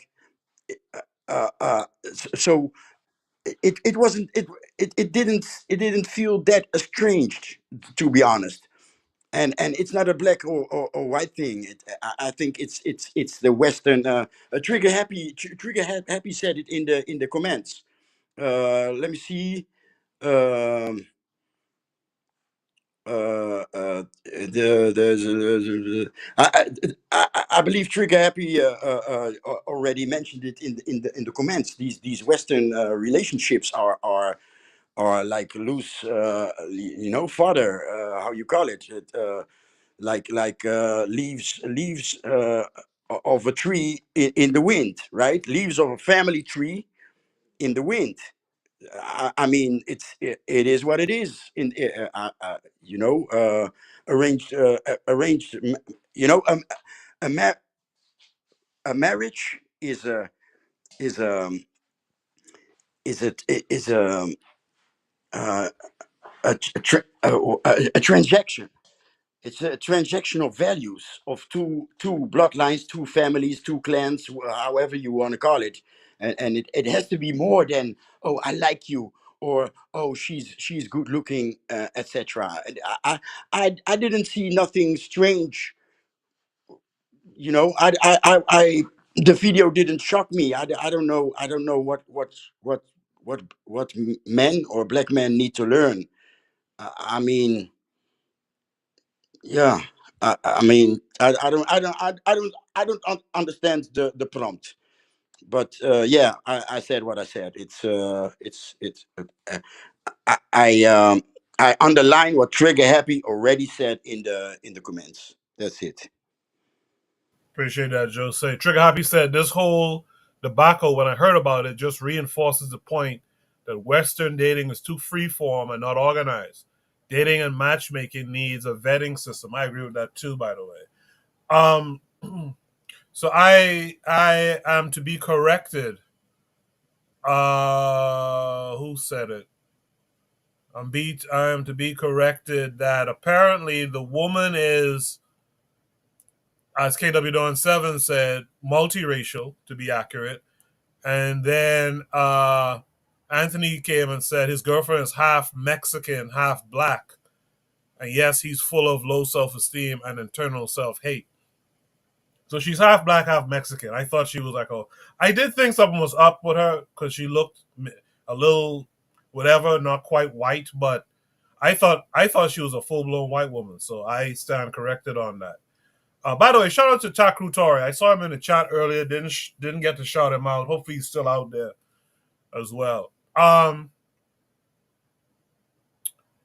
Trigger Happy 262 Plus in the chat says a social network, eldership, and your family giving you clarity on red flags to me is important. But again, people are motivated by very fleeting emotions that blind them from potential harm. Cheryl says this scenario right here is exactly why our children need racial pride. Wow, really well said, Cheryl. Trigger says because matchmaking is not organized in black communities in the West, people don't understand that there needs to be a community dynamic in family planning. This is why people say love is love. LOL. With that said, let's hear from Buana. Buana, what say you to all this? Yeah. So Coco, I am, for me personally, I'm confused about in terms of when is this whoever from Greek, like when will our men learn to wake up? I kind of I don't know. I don't want to misinterpret what the person was trying to get at. So I'll just comment on the video itself. And I'm not gonna be judgmental of the rapper Cameron, um, but I think he is like 48 years old, and to be at this point and still referring to women as bitches, man, I think that maybe I'm not from Harlem. Maybe that's the general terminology on how you refer to women, but to only see them as that pejorative, bitches, bitches, bitches. That's all they hear them say, bitches, bitches, and sucking my. I'm like, bro, is that the only thing that women is useful for, sucking their dick? I'm like, so what happens when you get sick? Women. What happens when you hungry? And not to say that women should only cook for you. What happened? My woman rubbed my back today. Yeah, I mean, it's like you only see women as sexual or objects to to get off. So you might as well get prostitutes because you don't want a woman. You want someone who could facilitate your sexual desires and that alone. Because there's nothing else that I could say in how you refer to women outside of, oh, I will need to get the whole conversation is about getting your dick sucked and then referring to the woman as bitch. You 48 years old. You don't think that you could change your frame of reference and how you refer to females? I don't know. In terms of, but like I said, I'm not judging no one. I don't know what their circumstances is and where they come from. Um, me and I have a disposition in terms of celebrityism. I don't watch celebrities, and anyone who I can influence, I would tell them to stay away from these idea influence. This particular guy here, what's unfortunate to me is he is just this is a rerun. This is a rerun of many different athletes that we have seen in the past who have formed relationships with others and we know everybody, the whole world, they know they gold diggers. The list is so long, and I'm saying that it's almost tragic. It's almost tragic. But what can you say to this experience? These people reproduce themselves over and over and over again. There must be something about this particular female that he looks within the community where he came from and say, this is the best option for me. So I don't know what his circumstances is. I really don't know. I really don't know. But at this point in our understanding, because we're an information age, I think that fathers and men within our community should stay clear and far away from celebrity and celebrityism. That's not gonna take you nowhere no more. You know what I mean? Because these people are repeating themselves. They're repeating. They literally repeating themselves. They the white girl. They the Mexican girl. They the a girl who you really don't even know. I don't know. It's just very strange to me. It's extremely weird to me. But that's what they want to do. I can't tell what other men should do with their own particular lives, but I'm happy with the black females in my life and the women around me, and I feel lucky. So when you say, when will our men wake up? Please, I would say whoever created this prompt, not all men are created equal. So it'll be wrong to put every black man in the same category and kind of thinking, because for the majority, for the most part, many of us don't think this way. Many of us don't think this way. And we ain't trying to run away from black women. I like black women. Black women cool. They always been to me. But I'll leave it there for someone else to go, man. Appreciate that, Buano. Let me see if Marcus Garvey is awake and hear us. Can you hear us? Marcus Garvey is awake. Yes. Can you hear us? Can you hear me? Yes, I can. Welcome to the panel. It's been a Oh, long okay. time. Yo, I've never heard her voice before. Shut up. How you doing? I'm good. How are you? I'm all right. I'm all right. Marcus Garvey is Yeah. awake. Did you follow this prompt just now? Yeah, I was listening and I don't know if I felt like some of my brain cells were dying as I was listening. Um, I felt for his age he was talking a lot of bullshit. Like he doesn't know how to have a relationship. I understand the when you're younger and you're having fun, but after a while it's almost the person that was speaking was 48 years old. The man that was speaking. Yeah, the guy on the left is Cam. He's a rapper. Yeah, he's about 48. Yeah, Okay, and he was the one that was talking about the women. he was the one who was referring to women as bitches and stuff like that. But they were talking about this particular guy on the screen right now, Travis Oh Hunter. yeah. Okay. Yeah, I don't know. I understand whoever was talking about their own personal experiences with women and how they view women, but um it's hard to judge. I mean, people saw the picture and of the young man and the woman, and yes, they made their comment, but he's just gonna be one of many others. I mean, if she is gonna use him for his money, he's just gonna be one of many others. Are they gonna learn their lesson? I don't think so. I really don't. I mean, it's not like it's new. You can say that what's this guy? Muhammad Ali had the same situation. Was it Muhammad Ali? Most black men that get famous in America have the same issue. Some white woman gonna tag on to you. You either shake her off your leg or you keep her. So most of them just keep her. So it's America. Yeah, because I feel in the Caribbean it might be happening more like how Michelle Montano or what do you call him? That cricketer, Brian Lara. I don't think they got married to black women, but at the end of the day, you can't stop people from doing what they're doing. And men in power want to have a pretty girl on their shoulder, right? I mean, except Charles Barkley, but you know, it is what it is. Charles Barkley, for as big of a star as he was, I mean, my God, he has the worst looking white woman you've ever seen. My Nasty game, boy. It's He nasty. might have had some head. His vision might be off. You never know, My Or he yeah. might like them a little masculine looking too, because she don't look quite. Does he have kids? Charles Barkley? Yeah. Yeah, he has a daughter. Oh, she managed to pop out one. Okay. Yeah, he has a daughter. Okay. Anthony McPhail in the chat says Muhammad Ali didn't mess with white women. So you could have been talking about Jim Brown or one of them guys. Those guys had that problem with messing with white women. So I think that's really what the conversation is about, is when will, not all black men, but when will black men in these positions get it together and change up the way they're doing things. Did we lose someone from the panel? I think we lost Jose. Um, thank you for that. Marcus Garvey is away. Let's hear from Black Steel on this. Black Steel would say it.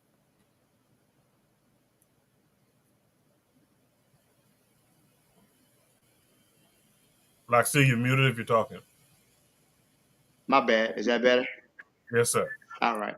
So yeah, first of all, I want to say thank you for the palate cleanse. Right, we've been talking about some real heavy, deep subjects.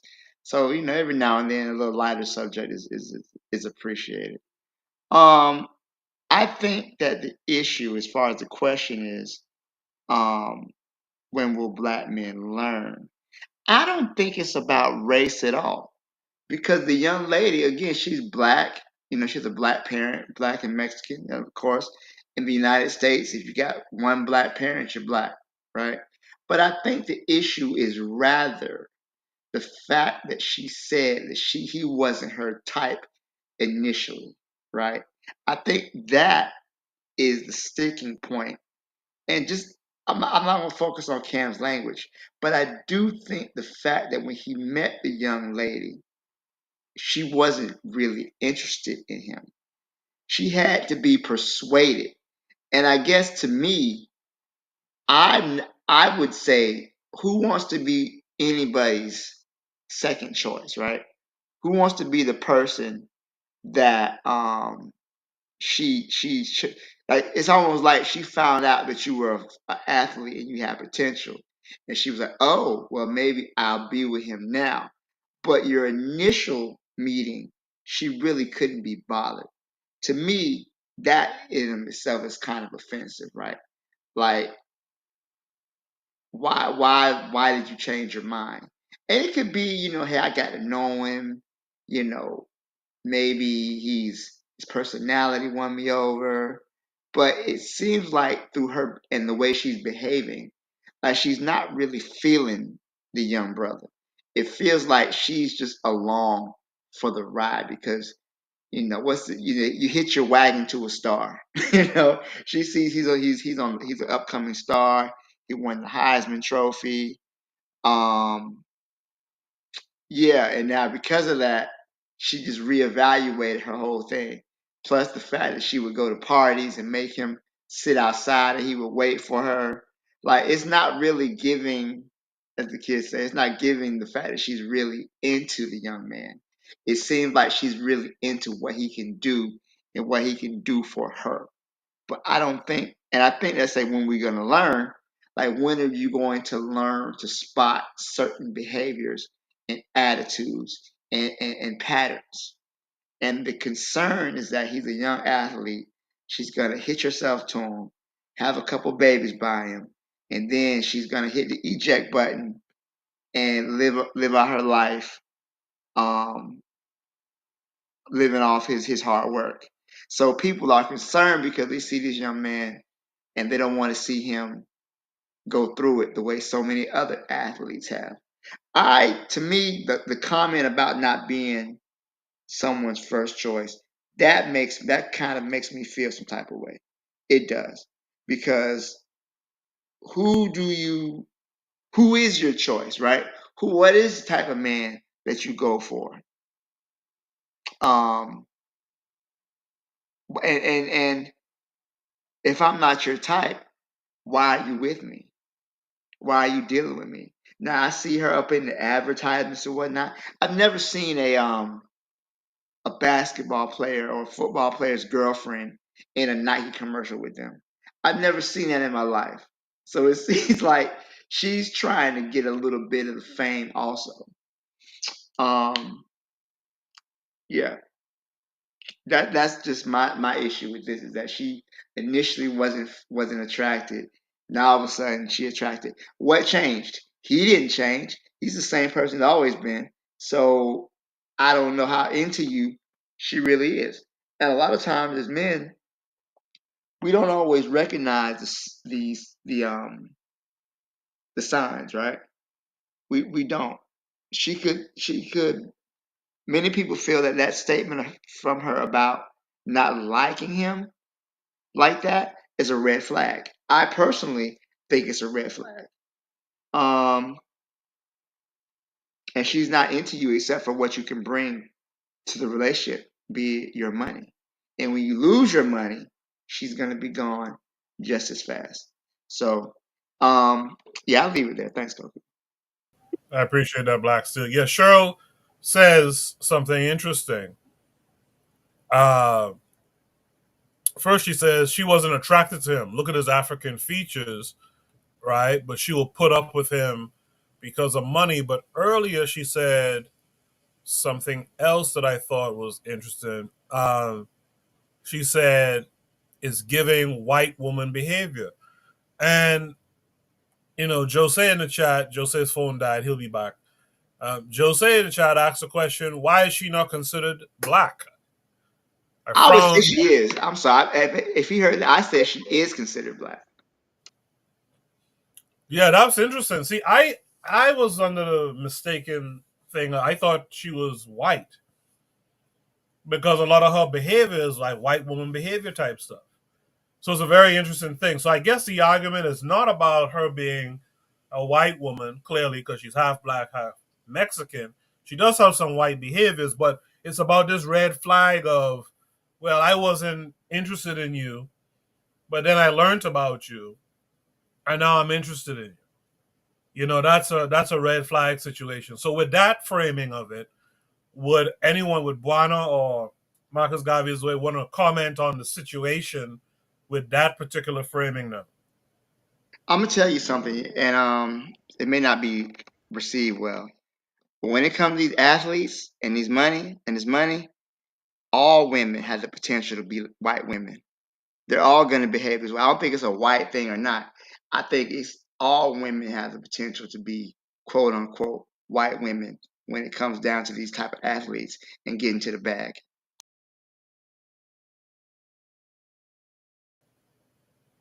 All right, so I guess Buana may have nothing to add, but here's a follow-up question from Trigger Happy 262 Plus. He says, would you all accept the use of vetting systems and arranged marriages in black communities in the West? I'll simply say I absolutely believe in it. I mentioned it some months back. I was having a conversation with some young Muslim women, college women. And they were talking about, if I can't find love marriage, I'm talking about 19, 20, 21 years old. If I can't find love marriage in 2 years, I go to my parents and we get arranged marriage. I want to be married. That's something very, I don't know. There's something about it that feels good about that kind of thing. And I wish we did more of it. In fact, one of the things I wish we would do as people who talk about getting organized and being in organizations, that's one of the things I noticed that was lacking in most organizations.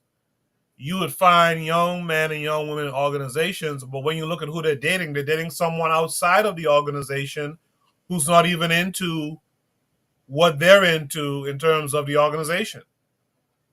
That biblical thing about the unequally yoked type thing. And I find that to be a travesty. I find it to be a travesty that in a lot of black organizations, we aren't tackling dating, relationships, matchmaking, whatever you want to call it. And I think that's something that we need to start to look at a little bit more closely. But I'll throw it to the panelists. Anyone can answer. What do you Coco, think? I Yeah. don't think that we are there yet. I don't think that we are there yet personally. If I were to allow my parents to choose my partner for me, she probably be some religious Christian zealot, and that's ridiculous. That's absolutely ridiculous at this point.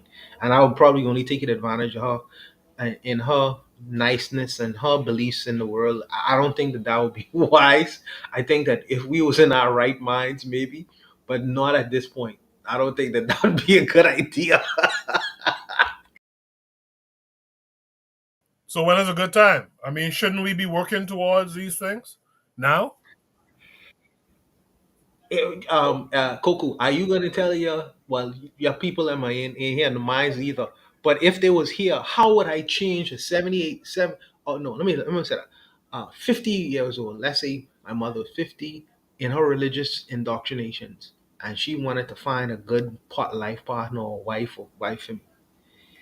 I'm not into that bullshit.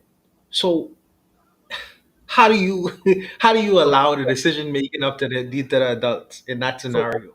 How do so you? Buana, what about you and your potential children? Oh gosh, oh gosh. I would want, Lord of mercy, I would want my child to marry a person who loves them. But I have black politics. I have black politics. I have black politics, Koku. So I would want to choose. I would want to choose a life partner, or wife, or a person that I believe would be suitable. But children or have their own minds, and they're gonna do what they want to do anyways. I can't force a wife down my son's throat, nor can I force a husband down my daughter's throat. But the only thing I could do is to show them what I believe in, show them the ideas in which I believe in, and let them decide for themselves. I can't ram it down their throat, Cuckoo. I can't do it. How can I do that?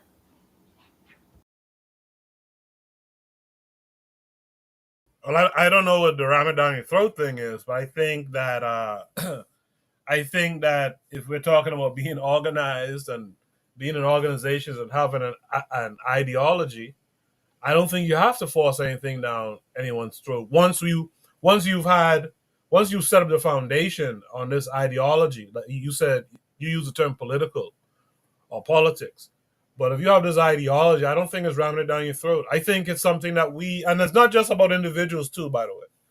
I think it's something that we as a collective need to start looking into, man. We've done it this way, the way we've been doing it, and frankly, it's mostly failing.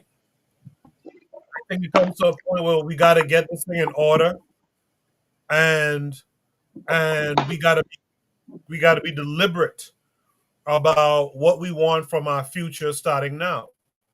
We got to be deliberate about putting, you know, our folks together as opposed to doing the love is love and love who you all that nonsense that leads nowhere.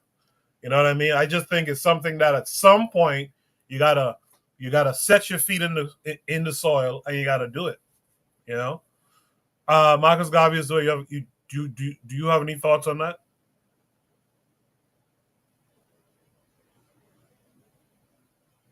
Your mic is muted, Marcus Garvey is doing. Hello? Yes. Okay, yeah.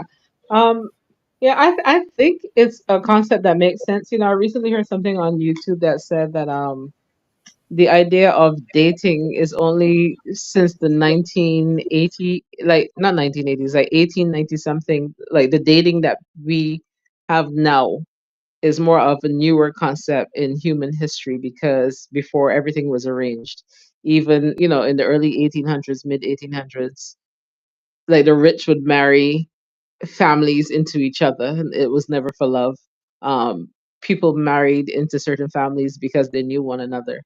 And when I was in Virginia at one point, I remember there was like a group of friends, college friends. Most of them were Black conscious, and they raised their kids knowing one another in the attempt that, when it was times for those kids to seek a partner, that they would look among those the people that they grew up with first, because a lot of the parents said, they don't want their kids marrying into questionable families and stuff. They knew these people from college, and their kids know these people from all their life, so they felt more comfortable um having their kids choose. But to be honest, I think only one couple came out of that. Like one of my friends, her son ended up with one of the girls. But all the kids gonna get together and say, oh yeah, let me pair off with somebody else. So I think people are attempting it, but even today, I have a friend of mine. Her son is a little bit older. She dropped a comment about my daughter being old enough to be with her son, because he was like, he's a decent guy, and he looking for a decent girl. So So she was like, "Oh, how old's your daughter again?" So I think ideally some parents would want that, but we're living in a world where people are going to choose who they want. I have a friend who's a Jew, and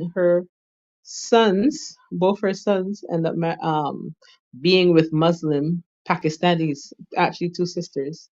So, um, and she was looking for a black person to be with her kids, and they didn't even go that route. So you can attempt, but realistically, it might work for some families, the arranged concept, but you're living in a time and a world where people want to go and choose for themselves. So it is what it is. Appreciate that. Marcus Garvey is way. Is there any last thoughts on this prompt tonight? There have been so many comments, but Anthony McPhail says it here. We would have to do it along African-centered lines, just like Jews keep their communities internal. I like that. Trigger Happy says, of course, and honestly, that's the point. Organizing your matchmaking allows for you to date only black. And he says that to Anthony McPhail.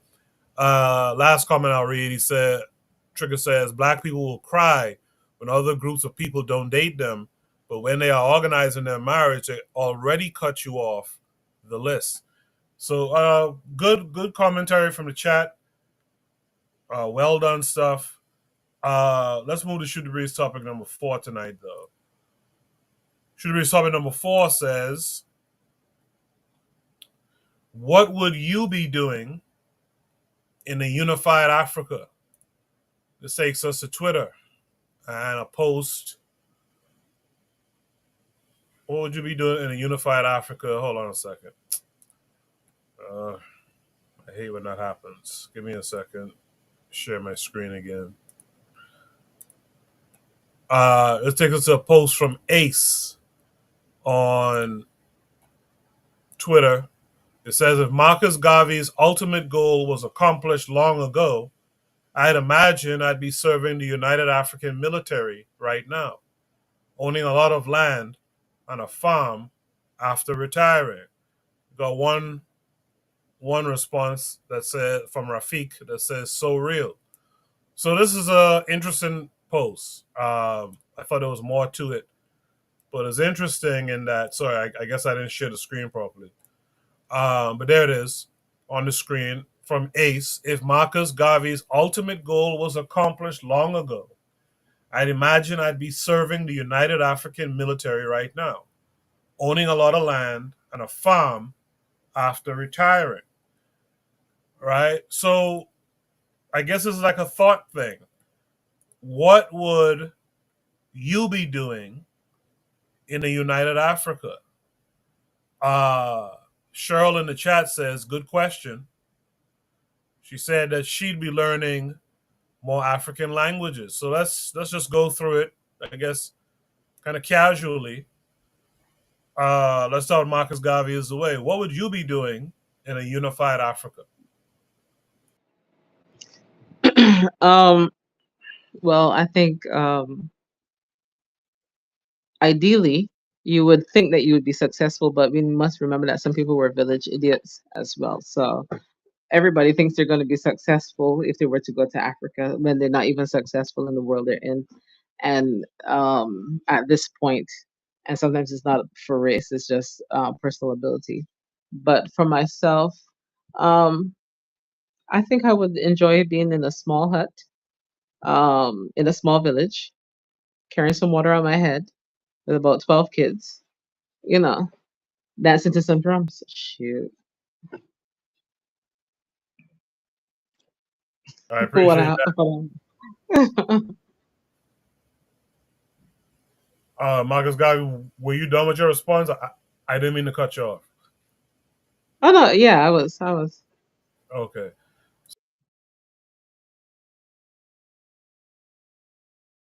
12 kids is insane.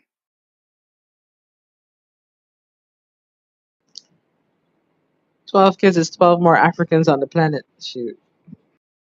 Man, imagine your 12 kids though. Good God. Well, my grandparents on my father's side had 10 children, at least that survived. I don't know if there was more.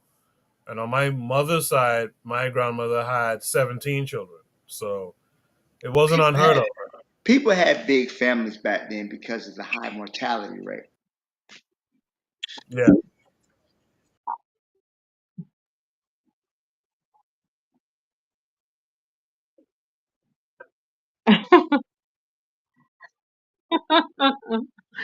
Well, I would like to be on one of the villages that's more coastal, and I think my people are a coastal people because we have that sickle cell trait, and I think they said they could have narrowed down to a specific area. So yeah.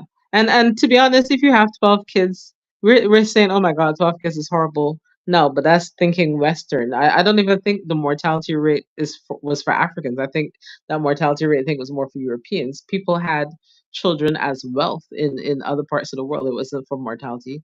Europeans had to breed and hope that some lived because they were a sickly bunch. But I think the rest of the world had kids because they understood that kids nothing was wrong with having kids.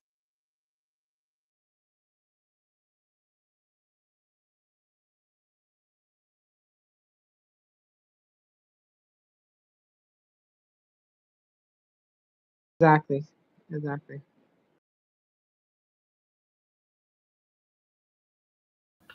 For me, I would probably be serving on the uh, Supreme Court of Africa as one of the judges, or I would be like a technocrat in Africa, trying to institute like technology there. I would have for three African wives, one from the Caribbean, of course, one from South America, Brazil or whatever, of course, and one from the continent. I gotta have the three. I gotta have the three. Uh, and probably I would probably like to be a teacher, like how Black Steel teaches, but probably on a collegiate level, not necessarily like in tertiary education. I would be a teacher. I think that I could see myself doing that. As far as where I would want the continent to go. So I could see myself in one of them three roles. I don't know if I was to dream, because some of the things I do currently. So I would probably want to get into one of those kinds of things if we had a united Africa. You know. Good stuff. Jose, what would you be doing if we had a united Africa? I think, yeah, what I'm doing now, a little bit of agriculture, but yeah, the little bit I want it to grow. I want actually a piece of land where I need more than one tractor,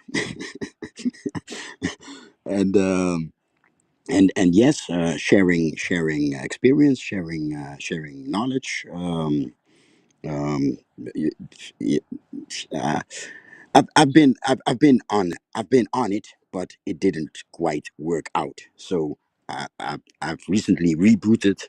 I'm farming again, and everything is in the planning. So yeah, I would be doing what I've been doing past decade. Yeah, just be part, just be a gear in the machine. I feel you on that one. Yeah, just to be a gear in the machine. I like that. With that said, Black Steel, what would you be doing in the United Africa? Well, I would say this. I'd probably be doing what I'm doing now as far as education. I probably, instead of being in the classroom though, I think I probably would be making curriculum. I would probably make more African centered lessons plans. Even when we're dealing with things outside of Africa, I want our focus, our point of view to be the one we're coming from. So many times we teach lessons as though through the white lens. So I would teach it through the African lens, through the lens of African people. So that's probably what I'll be doing, just working on curriculum. Hell, I'm pretty sure we probably have to deal with warfare and whatnot. Working with survivors, working with the young people would be my desire. Um, I don't desire any type of ostentatious wealth or multiple wives or 100 kids. I'm cool with kids that the kids I have already. They get on my nerves. So, but yeah, I could definitely see myself just creating curriculum, creating lessons. Um, and in this United Africa, we actually get paid a decent amount, so I wouldn't have to stress about the finances because we get paid. Since we're coming up with stuff, we get paid a livable wage, and we don't have to struggle. That would be what I'd be doing. Yeah, Cheryl likes a lot of what you guys were saying. Anthony in the chat says he would be in infrastructure construction. I like that. He said he would be in roads, electricity, water systems, etc. It's pretty neat. Cheryl says she'll be teaching generations about racial preservation. Teach that mixing is not progressive. Earlier, I'm trying to find where he said it, but Trigger Happy had a response to this too. And he said, no, that's not it. But he said, I can't find it. But, oh, yeah, he said his answer to this is that you'd probably be a political advisor or diplomat or both. He says, I would be an African polyglot. I would be a screenwriter on major projects too and traveling the African world. He had an additional thing that he added to it as well. He says, to add to my answer too, I definitely have a publishing company on animation and be part of environmentalism. But then again, I don't think we would call it environmentalism up to that point. Yeah, I like everything everyone had to say. Me personally, I would be in, if I really had my way, I would be in arts and science. That's all. I'll just leave it at that. I'll be in arts and science, and in an African-centered way. So that's all good stuff. Is there any last thoughts on this prompt by anyone? Any additional info they'd like to provide? All right, so let's go to should be topic number 5. Probably will be our last topic for tonight. I'm just trying to grab it right now. But should be topic number 5 says. Should be topic number 5. Well, why isn't it coming up? Should be topic number 5 says. Fat Joe addresses the FBA mental illness. Fat Joe addresses the FBA mental illness. This is taking us to Twitter. This is taking us to YouTube. My bad. What we'll do is we'll watch the video. We'll watch it and then we'll comment on it. I don't know why it's acting up. Can you guys see my screen? No, that's the problem. All right, give me 1 second.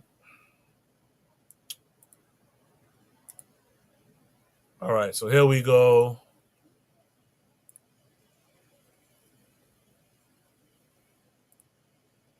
Here we go. All right, so we'll watch the video and then we'll discuss it. Sometimes I say shit I've been saying for years, and the shit just go, you.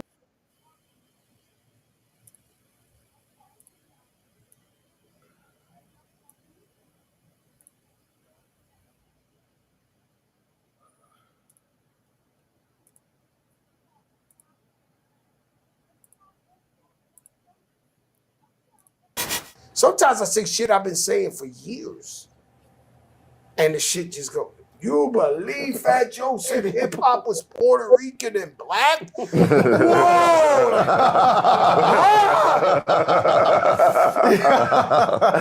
My God, the world changed on me, nigga. I'm like, yo! No, you know what? Where you been? Let's get into that. Because I think people outside of New York, it's hard for them to understand, Puerto Ricans, Dominicans, Trinidadians, Jamaicans, Guyanese, First of all, let's start by this. Let's around each other. Let's start by this. These rumors were made by radical black racists. Let's just say that. Okay? It's a group of these guys that don't want to hear Jamaican, don't want to hear Guyanese, they don't want to hear a black guy that ain't down with them. Right. Right? So their job is to criticize anybody who don't look like them or who ain't black American. Who are these guys? You want me to say their name? We're going to give them too much clout. I mean... The FBA, Foundational Black Authority, whoever the fuck these broke niggas is. I'm just keeping it a buck. And their shit is to attack everybody on Twitter. You see this nigga who run them? Like, your leader? Yo, man, you gotta be fucking kidding me, man. And so they trying to change the narrative. They're not from New York. Right. So they telling a whole nother story. This was whoopity doop wop. Yo, bro. Far as I know, we're at Yankee Stadium right now, and it's hip hop's 50th birthday. And the guy who invented it, Grandmaster Flash, my brother carried his crates. My babysitters made up let me hear you say ho. It's two girls, twins, used to babysit me. They made up, let me hear you say ho. So they have a big problem, these guys, right? So they're against anybody who ain't with them. So this ain't a popular message. This ain't what everybody's saying. We might be giving them too much light right here is what I'm trying to tell you. Right. So there's a small minority to get on them Twitters and they running it up. We got a fucking Looney Tune like your man Lord Jamal, who's a fucking Looney Tune. Mm-hmm. Okay, he's a loony bin, right? We just said that the drug of choice is attention. It's this and this and that. They get a guy who, he was a legend. He's brand Nubian. Right. And he's the wackest nigga in the crew, to be clear. But now, this nigga might be like trying to get lit, trying to say anything. The world's flat, this, that, anything to go viral. I just told you I stopped my shit because I go too viral. I'm scared. I'm too viral. Right. I think we in the information era. Some people just they see so many paths, they decide to pick one, and some of them ain't the most popular one. So, they just. But what I'm trying to tell you is that this opinion comes from a tribe. Right. It comes from a group of people that hate everybody but them. There's radical Jews, there's radical Catholics, there's radical Puerto Ricans. Right. There's radical anything. If you do enough of that shit, enough of in-house racism, you wind up looking at the world fucked up and you can't even move around. Right. You understand? So that's how this shit come about. These guys don't like nobody but them. So hey, fuck that, this guy, well, how could he say this? How could he? Bro, have you been to my hood? Do you know where I'm from? We did my brother's funerals. More black people than Spanish people at the funeral sitting next to my mother. Do you know where the fuck I'm from? But you trying to tell us what happened over here. All the legends I know, when I go to the legendary shit, they're all black and Puerto Rican. Yeah. And I sit there with them and I'm like, and they don't believe it. They don't understand. They don't understand like that talk. They're like, yo, what the fuck is this about? Like, they're confused. The pioneers, the Grandmaster Flashes, the Cool Hercs, the Melly Mel's, they're like, yo, we don't know what the fuck these people talking about. Because they on Twitter and they doing a little something, but I don't know what the fuck these people doing. Like, they're confused. They fucked with the wrong nigga. That's the problem. Fat Joe the wrong one. He always been the wrong one. He the Achilles of this shit. He gonna come out with that. So you remember Achilles, they wait for the nigga, they look, is he coming out? Is he coming out? Achilles run out with the sword. Oh my God! They over. fucked with him. They got him up out the tent. This nigga, yo, this is wrong. He don't care. He ain't scared of nobody. He don't give a fuck. He don't care. He got his own money. Fuck you gonna do to me? Right. Like, you fucked up. Right. You know what I'm saying? You best leave me alone.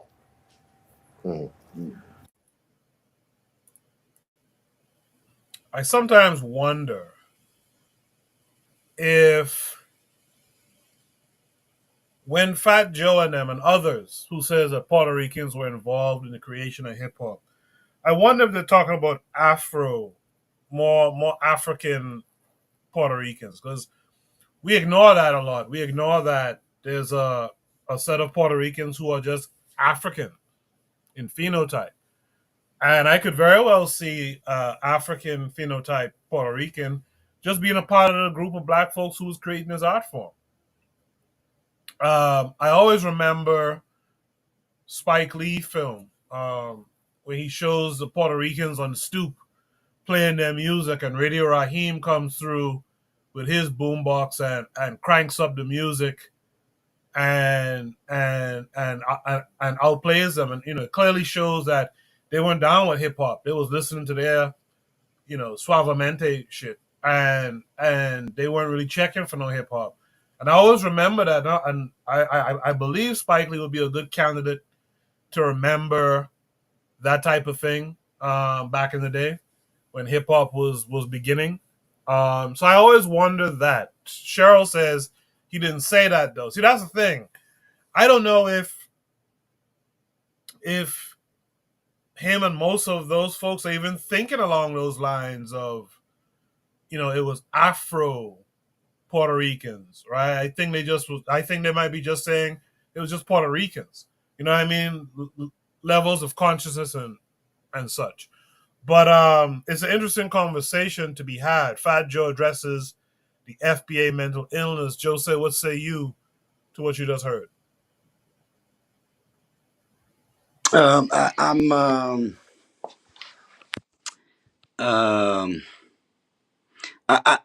into hip hop very early, and I had the impression that yes, Puerto Ricans were there, especially in New York.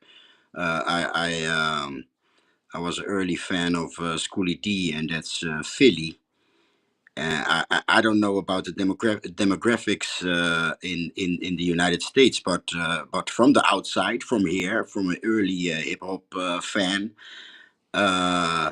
it looks like New York is very very Puerto Rican also. So I thought I thought I thought they were part.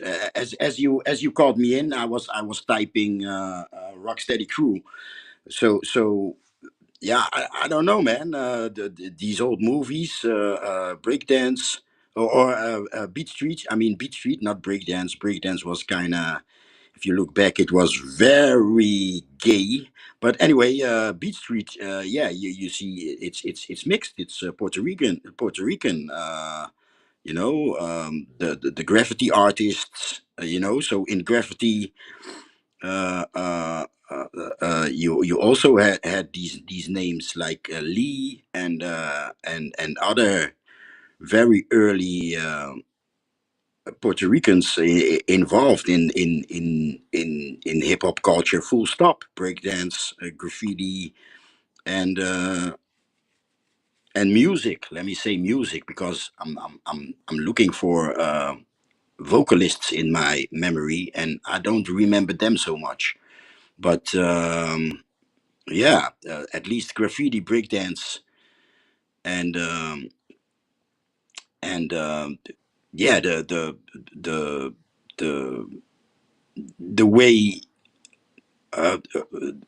clothes, yes, the culture. And I believe they are part of it. And I'm yeah, I must admit I'm with the fat guy. I'm with the fat dude on this one. Thanks.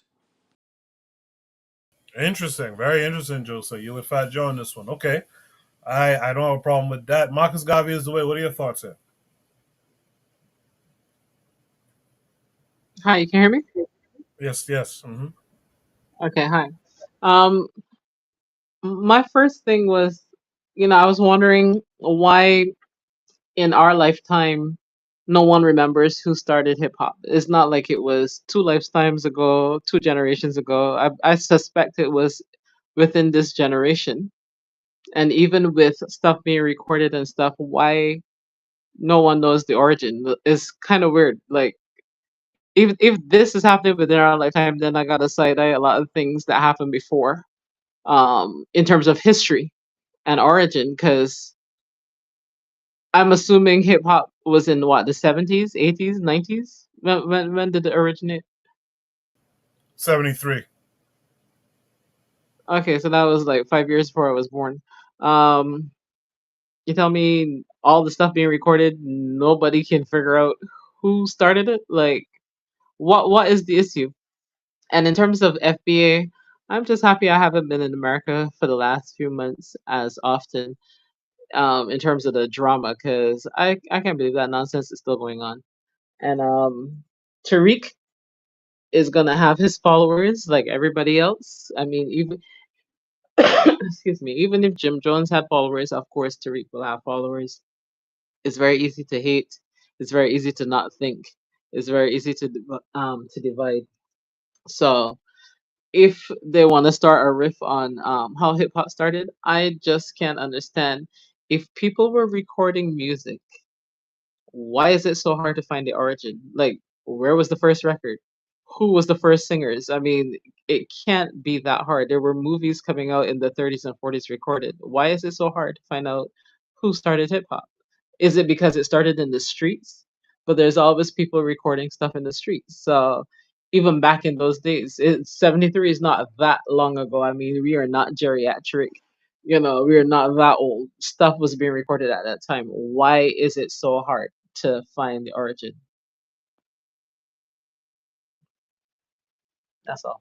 Marcus Garvey is the way you asked a very interesting question. So one of the things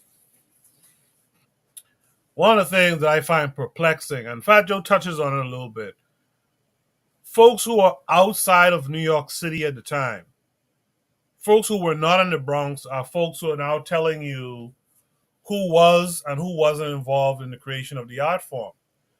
But I have this question to ask, and anyone can answer it along the way.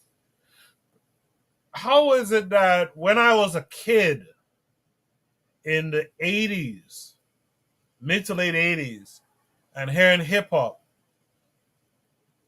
how was it that since that time in the early 90s, it's always been talked about how Jamaicans played this huge role in the development of this art form?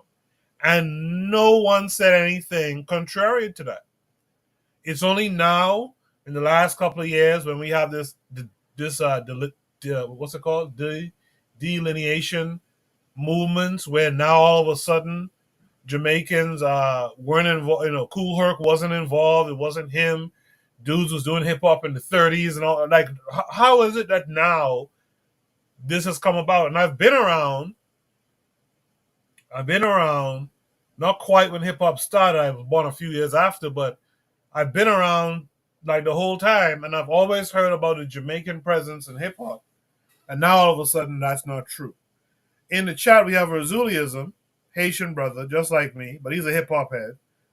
He says, "Stop the BS. Rap was started by Black Americans." So, Zulia, maybe you could answer some of those questions I just asked just now. First of all, how are you this week? Oh, I'm fine. Let's not. This is the biggest lie ever that was created. Puerto Ricans, especially the complexion of Fat Joe, had nothing to do with hip hop. Let's stop the cap. If they did invent hip hop, where's the next music genre that they came up with in 50 years?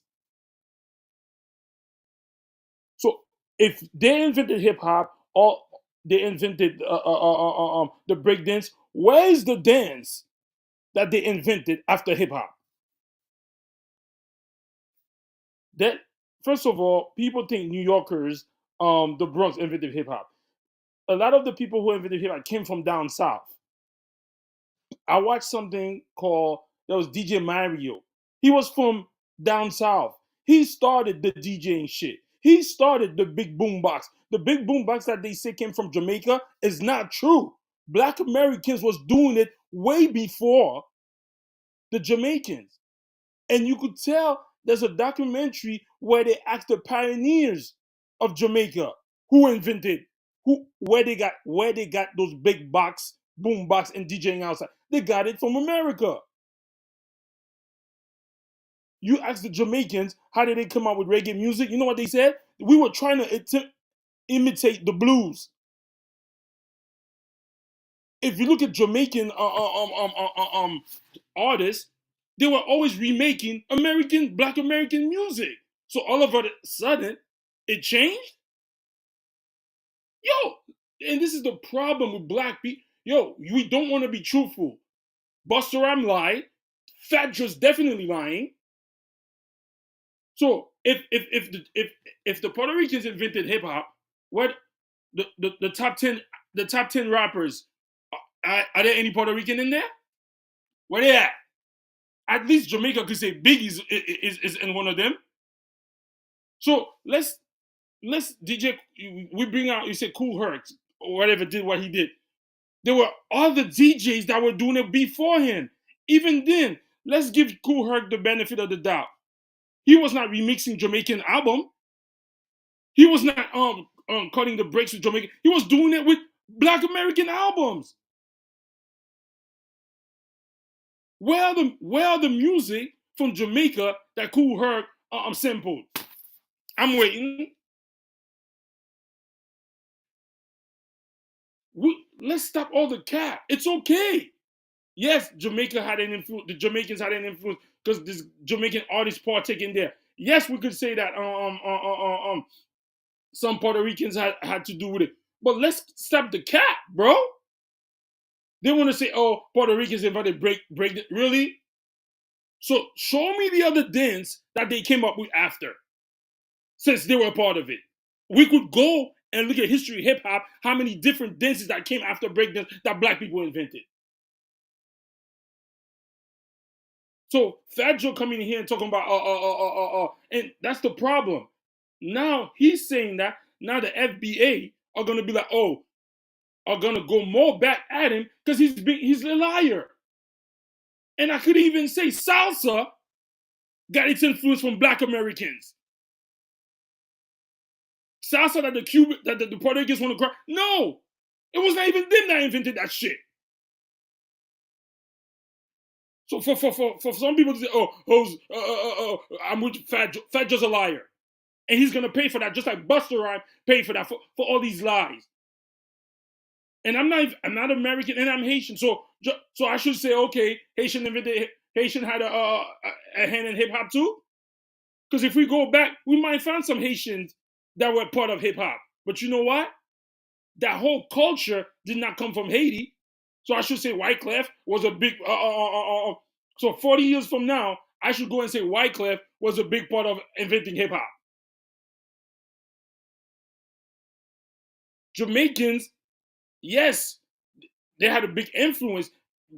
Those FBA people or Lord Jamal are not saying that the Jamaicans didn't participate in it. They just saying that the Jamaicans were not the founders. The Puerto Ricans were not the founders. All the dancing that they talk about. Show me we could look at Jamaicans. Jamaicans in the 90s, Jamaicans have mad different dances that they came up with.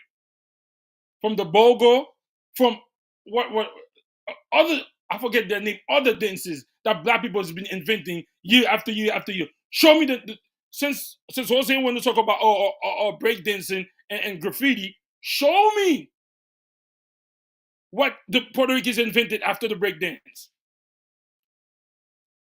And there's more things to say that they say the first graffiti person recorded in time was a black boy. So like, yo, come on, man. And that's the problem when the FBA want to delineate now their culture. You guys, a lot of you, don't ever want to say, yo, they come up with that. And then whether they came up with it by default, because they came up with that. a lot of the Jamaican songs that we remix in the what's his name, Sanchez remixed a lot of R&B song. So we're gonna say Sanchez invented R&B too? I don't see Black Americans or the American people remixing Jamaican music. Even Bob Marley, those people back in those days, they were trying to imitate the blues. Reggae came about. But do you see Black Americans saying that we invented reggae? Come on, yo, stop the BS. Give them their props and move along. That's it. I appreciate that, Uzui. I'll just say, for me personally, it's not that I'm trying to take away their props. I don't really have a dog in the race there. My only question has been, I'm almost 50 years old now. Hip hop is 51 years old. From since I was in my home country, I've heard this statement that Jamaicans played this role in the creation of hip hop, and DJ Kool Herc comes up all the time, and I'm saying to you that I've moved to America since 1995. I was just telling Brother Bakari that earlier today. I've never, in the early years I've been here, I met you in 97, right? In the early years that I've been here, I've never heard anyone push back against DJ Kool Herc and Jamaicans playing this role in this early role in hip hop until now, when we have these delineation groups. And I find that interesting. Where was that pushback 30 years ago? 40 years ago, 50 years ago, you could have pushed back and said something against it, which makes me believe that, and there's something you said that I like, not this kind of Puerto Rican like Fat Joe and them, but something makes me believe that Africans from Puerto Rico, from the Bronx, from the Caribbean, whatever, played some fundamental roles in hip hop. Just like, and you mentioned it, ska reggae comes from Fats Domino. Jamaica was able to pick up radio stations from New Orleans, and they were imitating it on guitars and stuff like that. And that's how you have the ska sound. It's really from like Fats Domino. So there's always been this cross talk, this cross influence, right, in art forms and stuff when it comes to music in the West. And it all comes from us back, our people back in the continent. But what I care about particularly is how come there was no pushback for 35, 40 years until now. I think Black Sea won. Yeah. You know what? First of all, I'm mad that Fat Joe even mentioned these clowns. It's like the Candyman, right? You don't say the Candyman's name in the mirror, come out and attack you, right? So I'm mad that he even gave these clowns this FBA nonsense, this online movement led by a high school dropout and a former pimp. It's really sad we're even having this conversation. But what you're seeing is just a way to rewrite history, right? And history can be rewritten in many ways. If you tell a lie big enough, eventually people will start to believe it. I'll give you an example of a lie that's taught quite regularly, right? The Americans won World War II. That's a lie that's often told. When in reality, it was the Soviet Union that rolled back the Nazi war machine. But if you let history tell it, America was the ones who single-handedly defeated the Nazis, right? And the Soviet Union's contribution was a minor one, if that. The same thing with the hip hop. Now, like you, Koku, like you, I also knew about DJ Kool Herc. And the reality is there's a lot of cross-pollination that comes from all the different musical genres of African people because we are African people. So Black Americans are African people. Jamaicans are African people. There's a lot of funk music, R&B, soul. All of these have an African influence, right? So there can't be any just one person who just woke up and said, you know what? I'm going to create this type of music, right?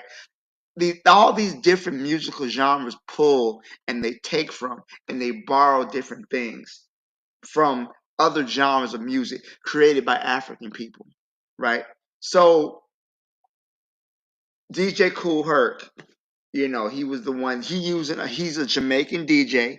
He's using American funk records. He's doing the breaks and whatnot, and he's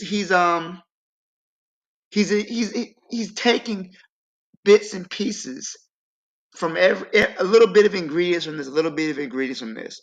The thing is that the FBA, I wouldn't say they're racist, but they are anti-African.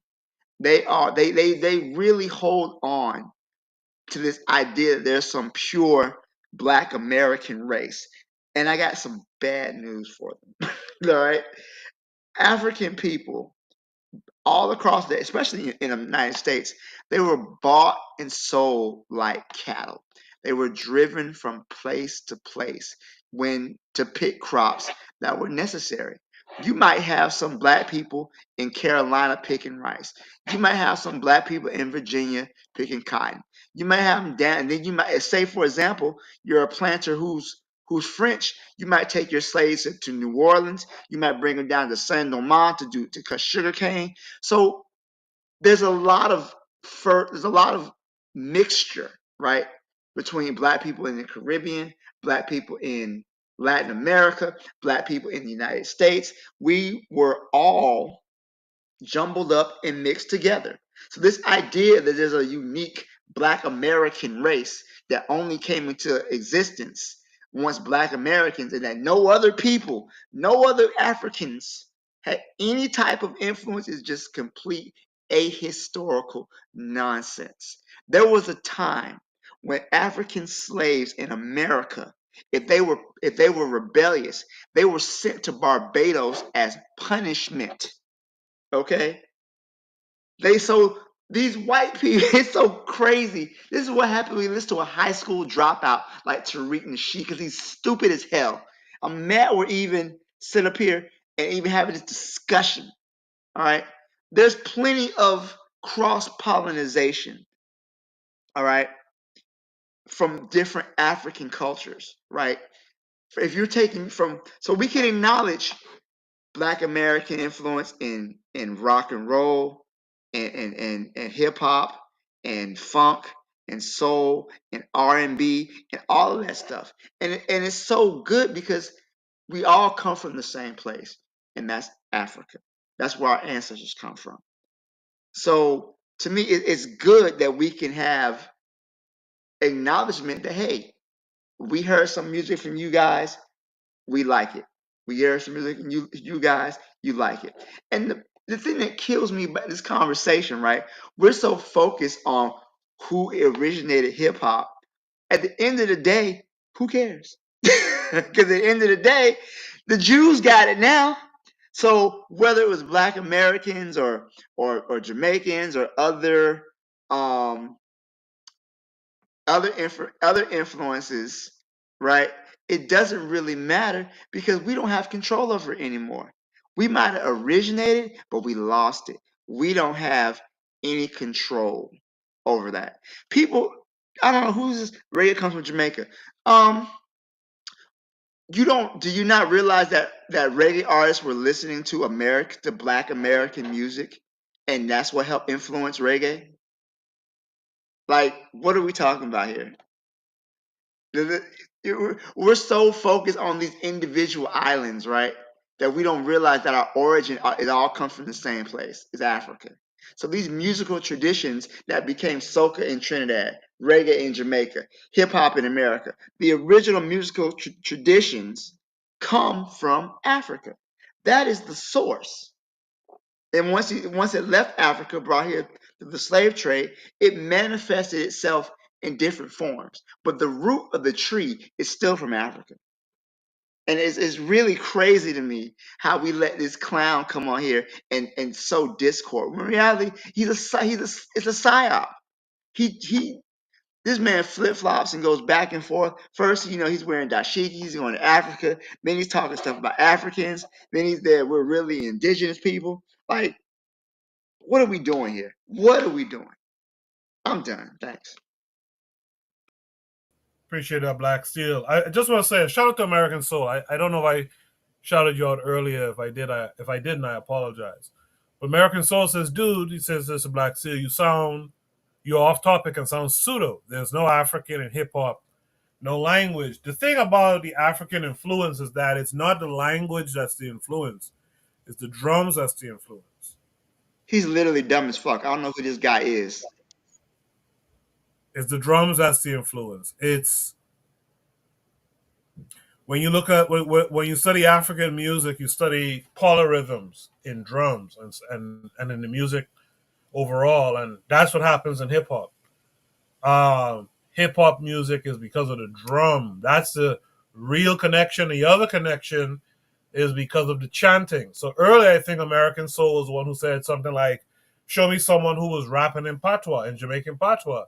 I'll tell you something. Yeah, 6/8 music is what Jay Dilla uses all the time because he understood that connection to African music, by the way.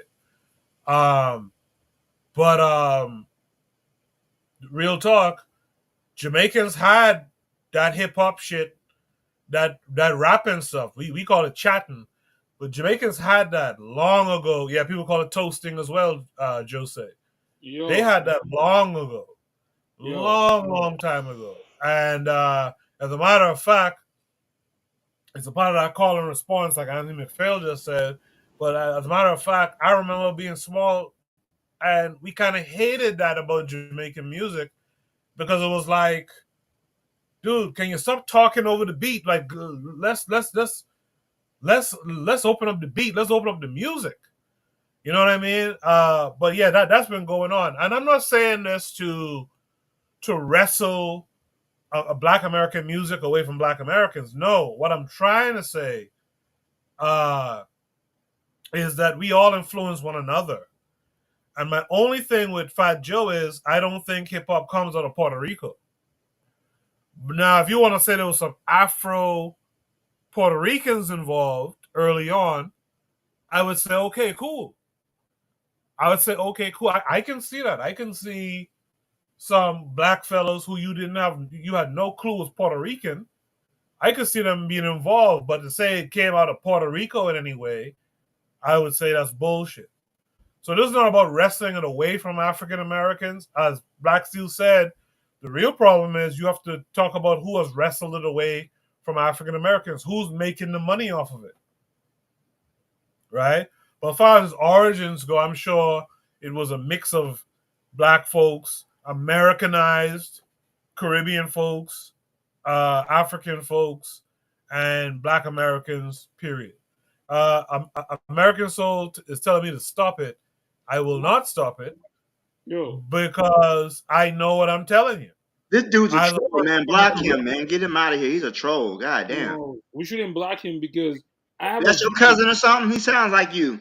All right, okay. I have a video where the pioneer of Jamaican music said they got. Let me finish, guy. I want to go. They said, yeah, but I ain't speak yet though, Brazili. Hold on. Zulism, finish your point, and then Buana, I'll give you all the time. Yo, you said I have a video. I'm gonna send to you, Goku. You're gonna watch it. The pioneer of reggae music and of the DJing say they got toasting from American DJs. That toasting thing you're talking about, they said they got that from Americans, from Black Americans, out of their own mouth. I'm just saying, I understand what you're saying, Goku. We all influence it. But yo, bro, I'm saying, give the African Americans, it's their shit. We came in, yes, we participated, we contributed very well. By we, I'm not even saying Haitian people, I'm saying other Caribbean people like Jamaicans, Bahamians, all of that, yes. But yo, let's leave it at that. It wasn't us. Go ahead, Buana. Go ahead, Buana. I appreciate you Razuli for letting me speak because his artist is compa artist, so he don't have no stake in this conversation at all because he don't know anything about hip hop. No, Stick no. to compa. Anyways, let me say it like this. Tariq Nasheed himself said on a post prior to 2018 that hip hop was started by a man from Jamaica named Kool Herc. He stated that, the leader of FBA. Now his position has moved, but that's what he originally stated as a historian. He stated that. But needless to say, um, Erzuli say, name a rapper or a person who was doing this whole hip hop stuff uh, before the Americans. Now I may not be able to name that person, but what I can do is name you a character by the name of Uroy. Uroy. Look him up. Just look him up when you have time. And he was doing that prior to people getting on a microphone over music, rhyming and stuff like that. He was doing that prior to that, prior to 1973 and stuff like that. You know, the music go back. When Erzuli talks about sound systems and where that comes from, he asks for specific evidence. And I like that. I like that. This is one of the things I like about Erzuli, because he asks you to point me to. So what I have done is I'm gonna point you to a name of a person. One of the person's name is Dr. Derek Cologne, right on YouTube right now. He's a historian. He talks about a lot of these kinds of things in terms, and he speaks to a lot of these original artists, people who go back in the Bronx, because he's from the Bronx. So he kind of like was there when a lot of this stuff was happening, and he spoke to many of the artists and the musicians back in that time. He's speaking to them now, right now, and he's put it on film. In fact, he had a debate with Tariq Nasheed. Tariq Nasheed tries to get away from him a lot, and he tries to not expose the general public to people like himself, like this particular gentleman. Well, one of the things that he did is he created a documentary after Tariq Nasheed's documentary called The Latin Breakdown. Now, if you go into the private chat, I posted it. It's free. You could watch it on YouTube and decide for yourself. Decide for yourself whether uh, Puerto Ricans were not integral in the production of the music, in the dances, in the art form itself. I know the narrative is, because you may have watched Tariq Nasheed's documentary and gotten information from those particular individuals, but I like to be well rounded in my information and where I receive the information from. So there must be a reason why Fat Joe is making these kinds of comments and commentaries. So Dr. Derek Cologne, he goes back and he interviews people and he shows the musicians all of that good stuff. It's a free documentary. I posted in a private chat, and you could watch it. It's probably for an hour and 30 minutes. And all the questions in terms of why is these Puerto Ricans trying to include themselves into this whole hip hop situation, it answers those questions line for line for line. And the only thing I would challenge you is, just as you ask for evidence, sit down and observe the evidence, and you decide for yourself whether the evidence is credible or it's nonsense. Decide for yourself. But all I would say is, Tariq Nasheed said himself where hip hop came from. Now he's changing the narrative for various different reasons. Various different reasons. Tariq Nasheed also he's from Alabama. He's from imagine somebody from Puerto Rico telling me about rake and scrape. That's an insult. But rake and scrape is a genre of Bahamian music. But needless to say, I just think that, just as Erzuli asked for the evidence, this is what I have given to him in that documentary in terms of this Puerto Rican question, and he could decide for himself and determine whether what he sees is truthful or it's just madness, and all these Puerto Rican and Spanish people are lying. And Lord Jamadam and Tariq Nasheed are telling the absolute truth. He could decide that for himself. Thank you, Koku. Thank you, Razuli, for giving me the time. No problem. In the chat, TriggerHappy262 Plus also posted a Camjaverse link you guys could check out. American Soul mentions the Jubilaires in 1940. Again, this is my opinion of the topic. I am not trying to say at all that the Puerto Ricans who look like Fat Joe especially, were the face of, is the face of, or will ever be the face of hip hop. I'm not saying that they are the originators either, because I don't really hear too much of their stylings in early hip hop, of their indigenous music stylings in early hip hop, except to say the African aspect of their music is in hip hop, and that can't be denied by African Soul or anyone else out there.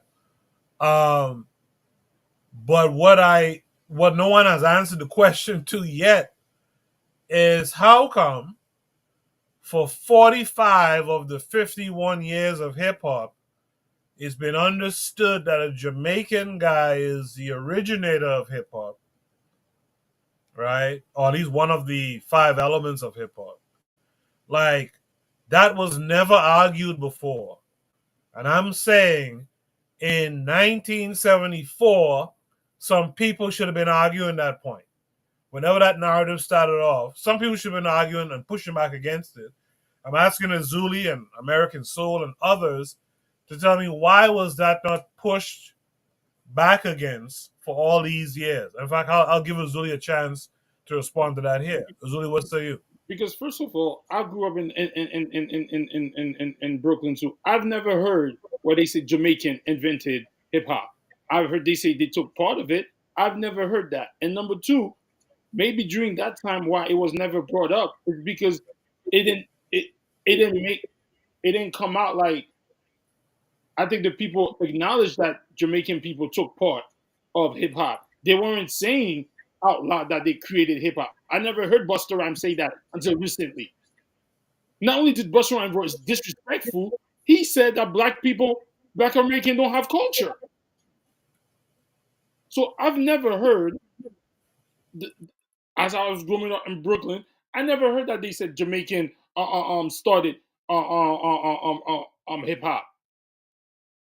So I heard that they participated because a lot of the hip hoppers at the time, they have Jamaican backgrounds. They have all of that backgrounds, yes. So why would they push back against it if maybe now they feel like they are being pushed out because Busta Rhymes said Jamaicans started hip hop. So and this guy comes up, Fat Joe, talk about, Fat Joe, shut up. Your parents was probably telling you not to hang out with those black kids that you claim that you was there with. And a lot of us Caribbean people, our parents used to tell us not to intimidate, not to imitate those Black Americans. So how the hell did you start hip hop? And when I put that video, that means his last name says everything. Colon, he's Hispanic. The video that I got that talk about hip hop was not even from. It was not even from Tariq Nasheed. It was from other people doing the groundwork, interviewing the people, the kids that were there back in the days. So when hip hop got the machine behind it, all of a sudden, all the Latinos were in there. Latinos that look like Fat Joe. So if that's the case, I'm asking, out of the top 20 hip rap artists, how come I've never seen one Latino that's in the top 20? Yeah. Go ahead. They invented it. Where are they? Yeah, I mean, again, we're not talking about, Latinos have nothing to do with it. Like I said, if he's talking about black, Afro Puerto Ricans, I would understand it more. But Latinos themselves didn't have nothing to do with it. There's no sign. There's nothing in hip hop that says Latino, right? Except if you talk about the African drum. But okay, Cheryl in the chat, Sorry. one quick second. Cheryl in the chat says, why does no other Caribbean music genre get its pushback? And I'll answer that. I'll tell you, it's because that is not profitable. Black Americans look at Caribbean music as shit. I've heard it said, and this is not to push no divide, but I've heard them say, yeah, we don't really rock with that shit. Ouch. Right? It's not profitable. But if Caribbean music became Oh, profitable, they have a right to. They have a right to. if Caribbean music became profitable, trust me, Black Americans will also be there talking about, well, Fats Domino influenced ska, which influenced reggae and this, that, and the other. It's just not profitable. But Buana says they have a right to. Let me hear from Buana and then back to Azulism.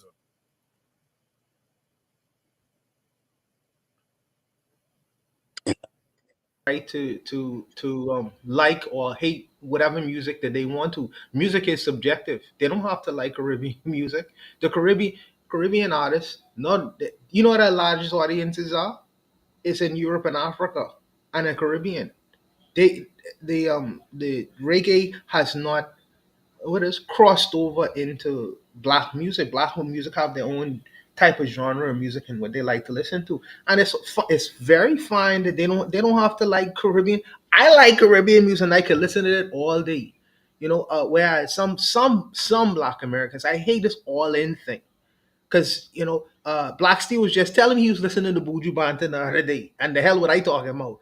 But some Black Americans don't listen to reggae music. Some Black Americans don't listen to the blues, and that's invented by Black Americans.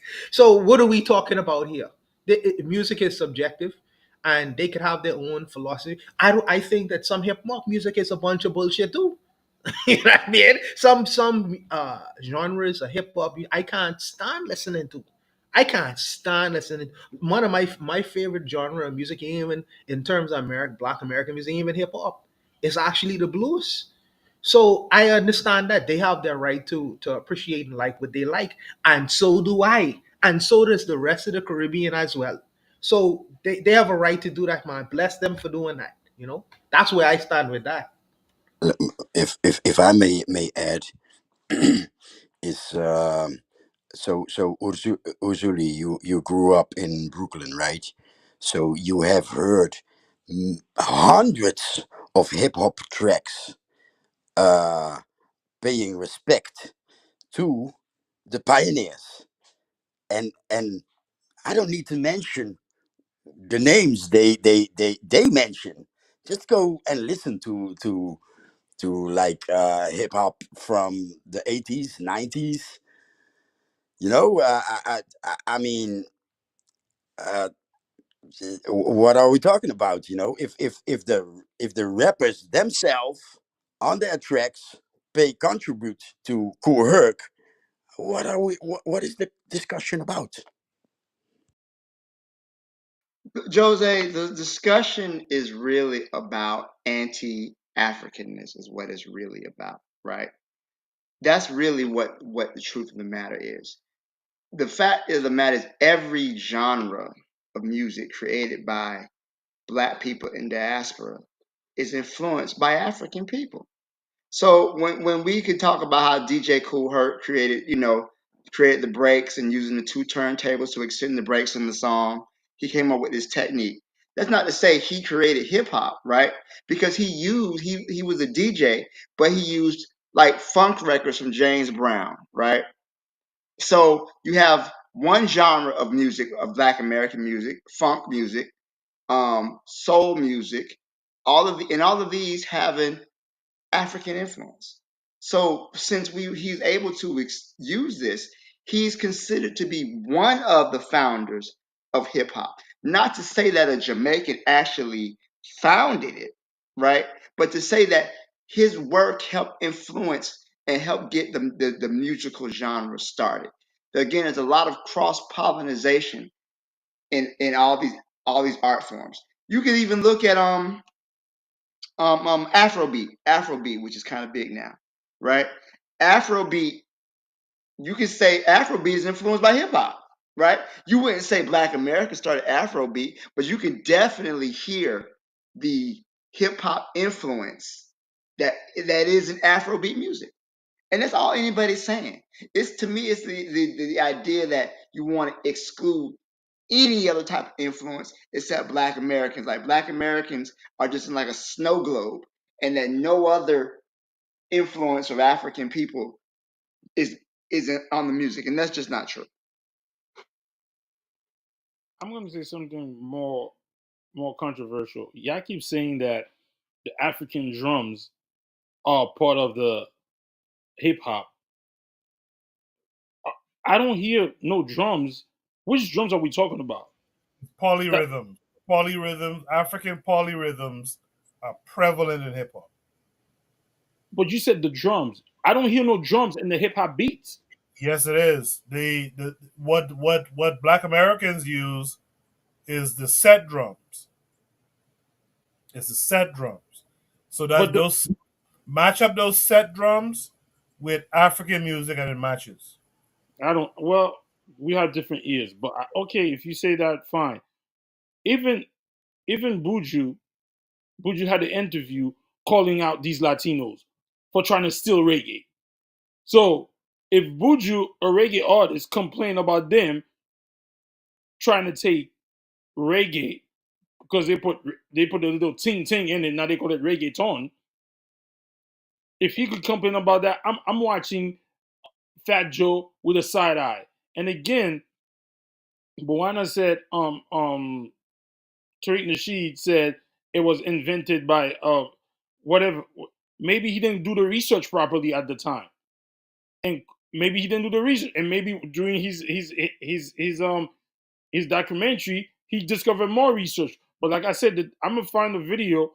I'm gonna send it to Goku, and those videos that is a 2-hour video of people interviewing different people from the Caribbean and from America, talking about how hip hop started. And even Cool Herc, the breaks, other DJs were doing that before Cool Herc. And again, Can you name any? Can you name any besides DJ Cool Herc? I don't know them by head, but in the video that I have, they mentioned other people was doing the breaks. What was that? DJ Hollywood. There was a guy named DJ Hollywood that was from Manhattan. He was doing the shit. So Cool Herc's got props for it. We're not taking anything. But yo, let's stop. Yo, why is it? So what's his name? Africa Bambaataa. They say African Bambaataa is not is his parents are from the Bahamas or whatever. What's the other one? There's another one. Flash, Grandmaster Flash. Grandmaster Flash. I don't know if they were born in a different country, but at the end of the day, what you said? I believe he's from Grenada. Okay, so the Americans are not saying that there was no influence from different people, different culture. What they're saying is that the starter was here in America, was the black youth in America that started the DJing, the breakdancing, and the graffiti. So show me the graffiti that was in Puerto Rico. Show me the breakdancing that Puerto Ricans that look like Fat Joe were doing. Show it to me. Not, but Razuli, you're not talking about Puerto Ricans from Puerto Rico. You're talking about Puerto Ricans who came to New York City and who are Puerto Rican New York people. These are two different kinds of people. So of course the culture is going to be a little bit different. No.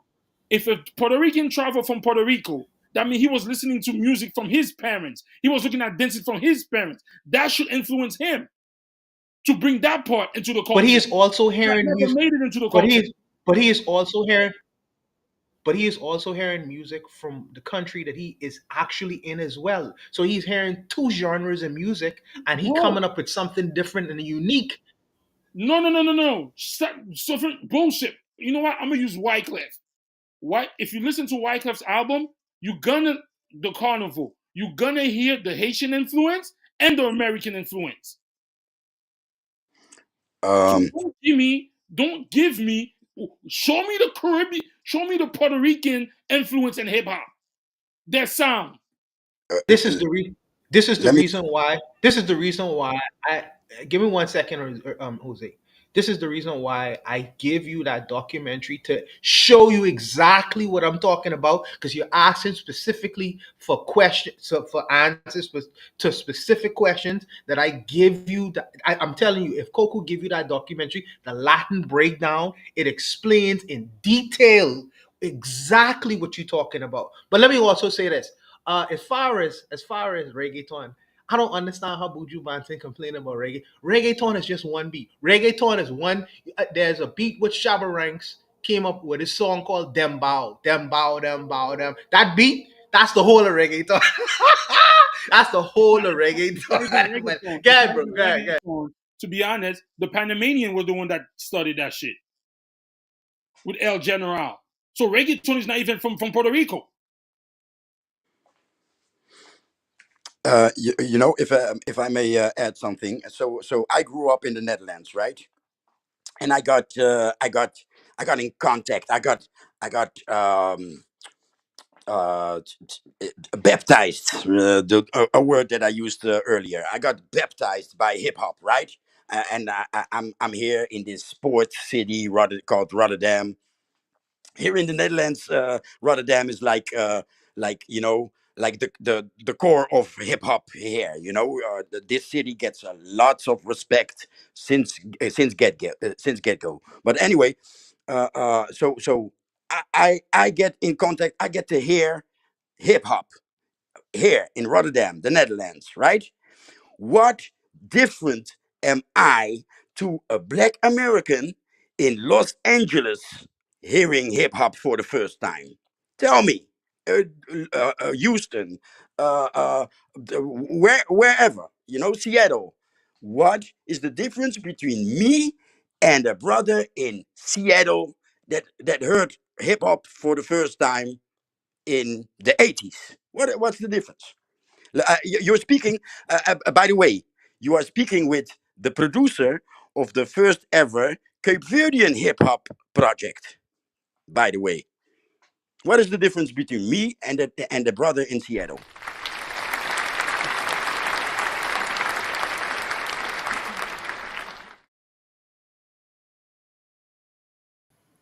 So you can respond to Jose. Give you don't guys understand.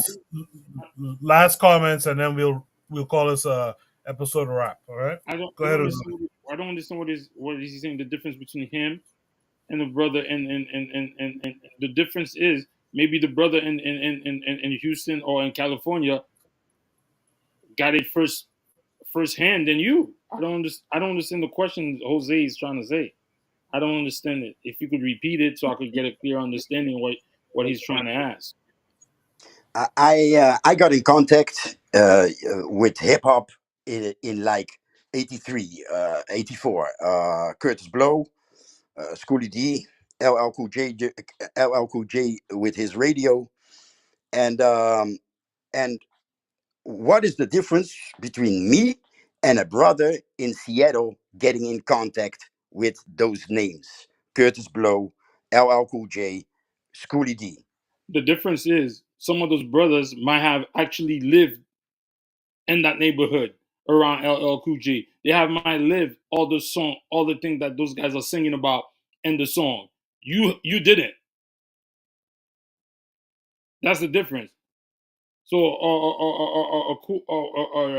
Akumo D or Curtis Blow, some of the songs that they were singing represented some of their lives. That didn't represent yours.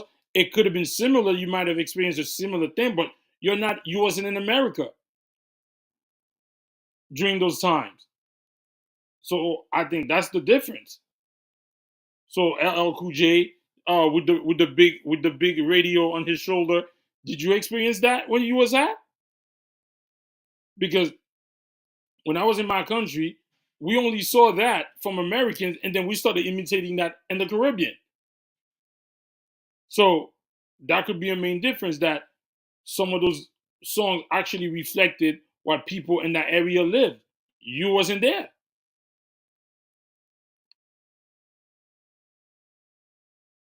Any other last thoughts I on this think that topic? yes, I think that music is not we are trying to sector music and put it in one little small space, whereas I think that as far as culturally and musically, all of us was inspired by one another. And I think that African Americans beautifully in it was create many genres of music that many people loved and were inspired by, and I appreciate that style of music. I don't take away from that. Sometimes though, it seems like the idea is that the Caribbean didn't have no music until we was just waiting until the great Black Americans invented music, and then we just copied their music in our own form and fashion. No, we had our own genres of music as well. We had our own styles of music as well. People say, "Oh, what was y'all doing?" There are many genres of music. Many. Do you know there are many genres of music throughout the African diaspora? Many, and many of us were inspired by the different genres of music. So I think it's unfair. I appreciate the genre of hip hop. Even though I don't listen to it too much, but I appreciate it for what it is. I don't think that this is a huge issue. If the Black Americans want to delineate and protect American thing or whatever, I don't think that's possible. I don't think that's possible at this point. But I think that if they want to do that, they are fine to do that. You know what I mean? But I think that music is not racialized, and you can't pin music into one specific category. It's always going to be shared among people, even black people and white people. And white people, with all this delineation going on, I wonder when FBA will finally delineate from the white man. That's the question I have for them. When will you all want to delineate from the black world? Fine, but when will you all also delineate from? No, it's true. It's true. When will you all delineate from the white man? That's never happened. When They are y'all love gonna white daddy. delineate from him? That's a question I have for them. But needless to say, I wish No, them well. I wish them well. But you want I'm just really just mad because his hip hop hero is Wyclef Jean, and Wyclef Jean right now he has no music out there, so he's just a little bit angry about that. So I'll leave it there though.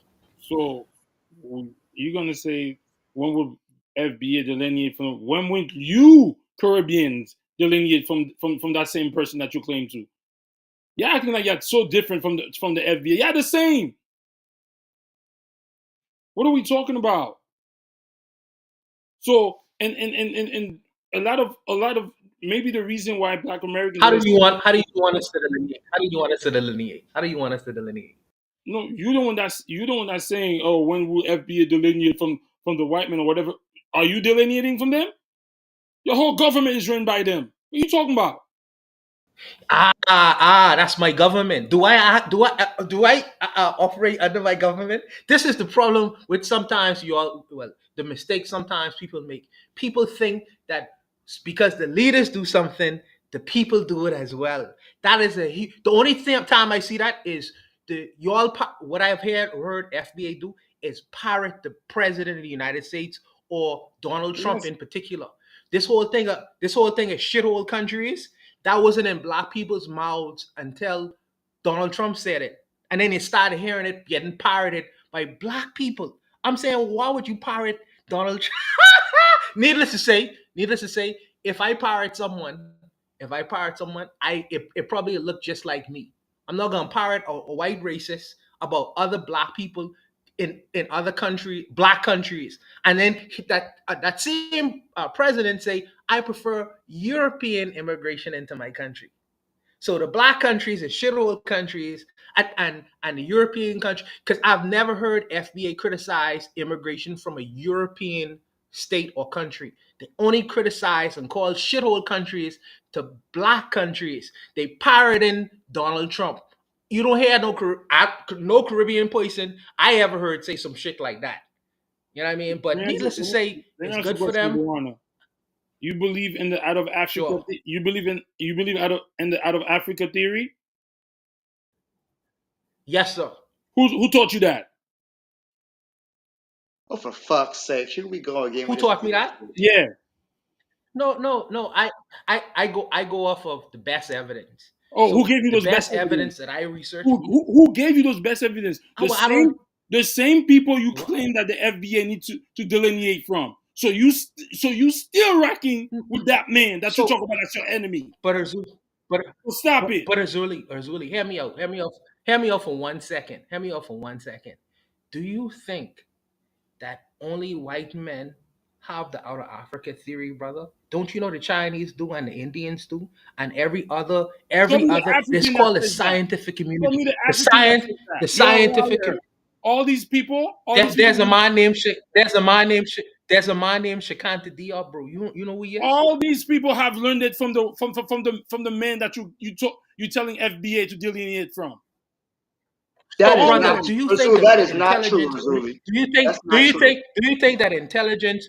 Do you think that intelligence only came in the world by the white man? You don't think the black man had some My thoughts in his guy, own? everything they told you, all those No, This sources. is a serious answer his question, bro. question. Answer his question, because every time we had this Yeah, conversation, this is a you serious make it question. seem like black people What don't is the know what anything is the unless white question? people tell us, bro. What is the Answer the question? question. I didn't hear Do you what's the think white people question. have a monopoly on intellect? Say that again. Do you think white people have the monopoly on intellect? Yes or no? No, they don't have a Okay, monopoly. so you mean to tell me black people cannot reason out the fact that that Africa is the origin of humanity? Nah, they were told that. Y'all don't Oh, know that. Y'all wow. don't know that. Wow. Okay. Y'all don't Okay. know that. Y'all were told that. Y'all don't know that. Y'all were told that. So stop it. What I'm The saying is, Europeans So are the black bringers. people can't be The archaeologists? Europeans are the bringer of light. The Europeans are the bringer of light. I didn't say What's the that. problem? I I'm just just, wanted to check. I'm That's saying that. exactly what you say. No, that's not what I'm saying. What I'm saying is, you telling the FBA to delineate from those people, and you're not delineating from the history that that man taught you. So The what history evolution, do you the have an evolution theory, do you the have out an of alternative history, the out Razuli, of that you'd like to Africa share? theory, the out of Africa theory, all of that was taught to you by the But I European. So do but you what if have I an but alternative what if history I you'd like to share? And if you do, but what what if I methodologies? tell Hold on, Buana. If you have an alternative history that you'd like to share, and would you like to share your methodology with us, please? No, your mind is Shut the already fuck up. corrupted, Shut the brother. fuck Your up. What mind are is we already talking about? corrupted. Your mind is already. All I'm saying is, back to what this thing was about, is that I'm I'm rocking with the black, not personally the FBA and the way they're thinking. I'm just saying that hip hop came from the blacks over here. So stop acting like, oh yeah, just because you influenced it that you created it. You didn't create it. If you did, I would find that in your culture and Haitian culture and Jamaican culture and Bahamian culture. Show me y'all rapping before the African Americans were doing it. I pointed to a man named Uroy. He The was brother in not. the chat pointed to He's a not. man named King. So I pointed he to was. a man named Uroy. So you The say man in the chat pointed to a man named King Stitchy. What you want me to say, bro? If I point you to the things that you asking me, I giving you information and evidence to, and you dismiss it and say it ain't that. you said. What else you want me to give Come you, on, brother? come on, Boana. You said there was a guy from which country? From your country? From Jamaica. The genre of music used to be called toasting. We just was talking about it, Oh, and bro, I I'm told you telling you, that they got toasting from you say America. name. No, They got toasting from America. hear me out, brother. You say who's they? Who's they? The Who's guy they? you talking about toasting came from the DJ discos in So America. The disco DJs. Bro, how is it that I'm a black American born in America and you coming at this harder than I am? What is going on right now? Because you on that kumbaya shit that you don't want to delineate certain shit. I'm not on that. Why do you want to delineate? What's wrong with you, man? It's okay to delineate. There's nothing wrong with that. Are you listen? There's Are nothing you wrong not to Haitian? there's nothing wrong to You're say. Haitian, right? Right, There's, Erzuli? yes, there's nothing Okay, wrong. so what are you talking about? You There's talking about nothing. like Tariq Nasheed don't talk about you guys. He call you Haitians everything but a child of God. What are we talking about? I'm not. I'm not, bro. I'm not coming. I'm not defending Tariq Nasheed. I'm talking about hip hop, my guy. I don't care what Tariq Nasheed said. I'm not. I'm not. Did you hear me defend Tariq Nasheed? So All I'm Erzuli, saying. okay, all I'm saying is this, right? As a black American, I can acknowledge, right, that hip hop origins have multiple influences that come from the African diaspora. That's all I'm saying. And I think we're saying the same thing too. I could agree with you. I could agree with you that hip hop was influenced by the African culture. But what I'm saying is that might be different from what you're saying is that with the African influence, the Black Americans in America studied it first. That's what I'm saying. So that's Beautiful. They started it first. Beautiful. just like Aki and Saltfish. You think I could go as a Haitian person? You think Jamaican would let me get away with it? Talking about, oh, Haitian came with Aki and Saltfish? You think a Haitian would let the Jamaican come talk about, oh, they created black rice? No, you gotta respect people when they created something. That's it. You think you think Haitian people? You think Guadeloupe? I have a friend. He's from Guadeloupe. Whenever he goes to, he's here now. Whenever they play Zouk music and he hear Haitian people say, "Oh, that's Haitian music," he don't like that. Even though Zouk was really influenced by compa. So I'm just saying, whether or not we like it or not, yo, you gotta give props to where the thing originated, and that's it. And I think that's what Lord Jamal is talking about. And I'm not trying to defend Tariq Nasheed's BS. I'm mostly, if I were to use an example, maybe Lord Jamal. That's what he's saying. So everything stuck, yo, it's just like you think the Nubians don't want to give credit for studying the pyramids? You think they just want to give it to somebody else?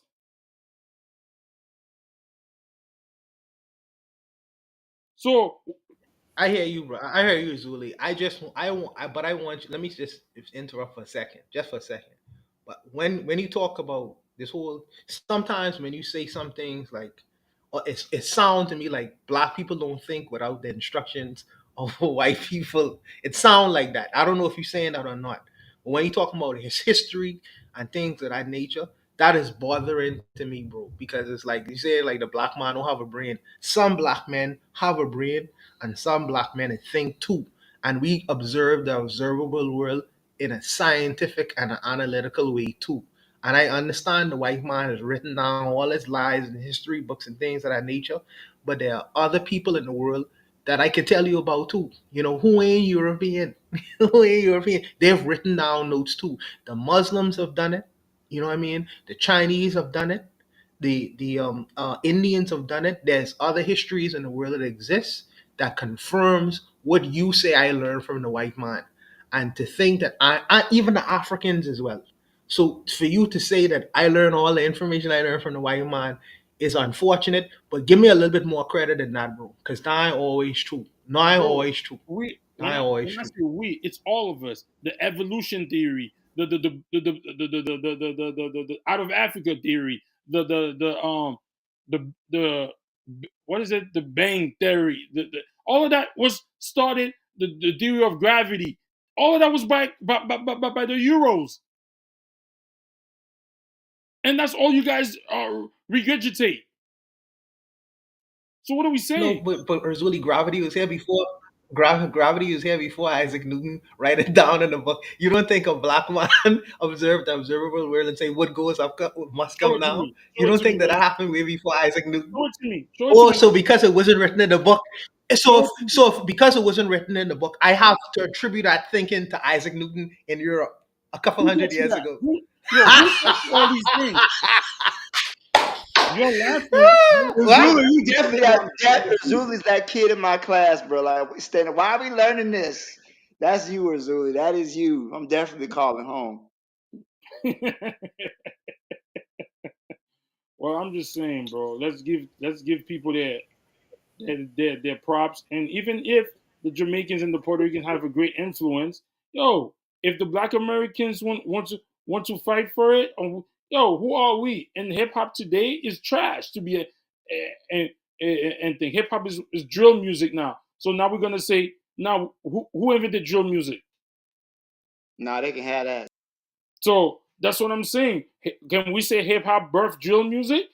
Yeah, everything. So what I'm saying is, once this guy is talking about all this, then Fat Joe, yo, show me the other music that the Puerto Ricans came with in America that took off, besides what they just said. Show me the music.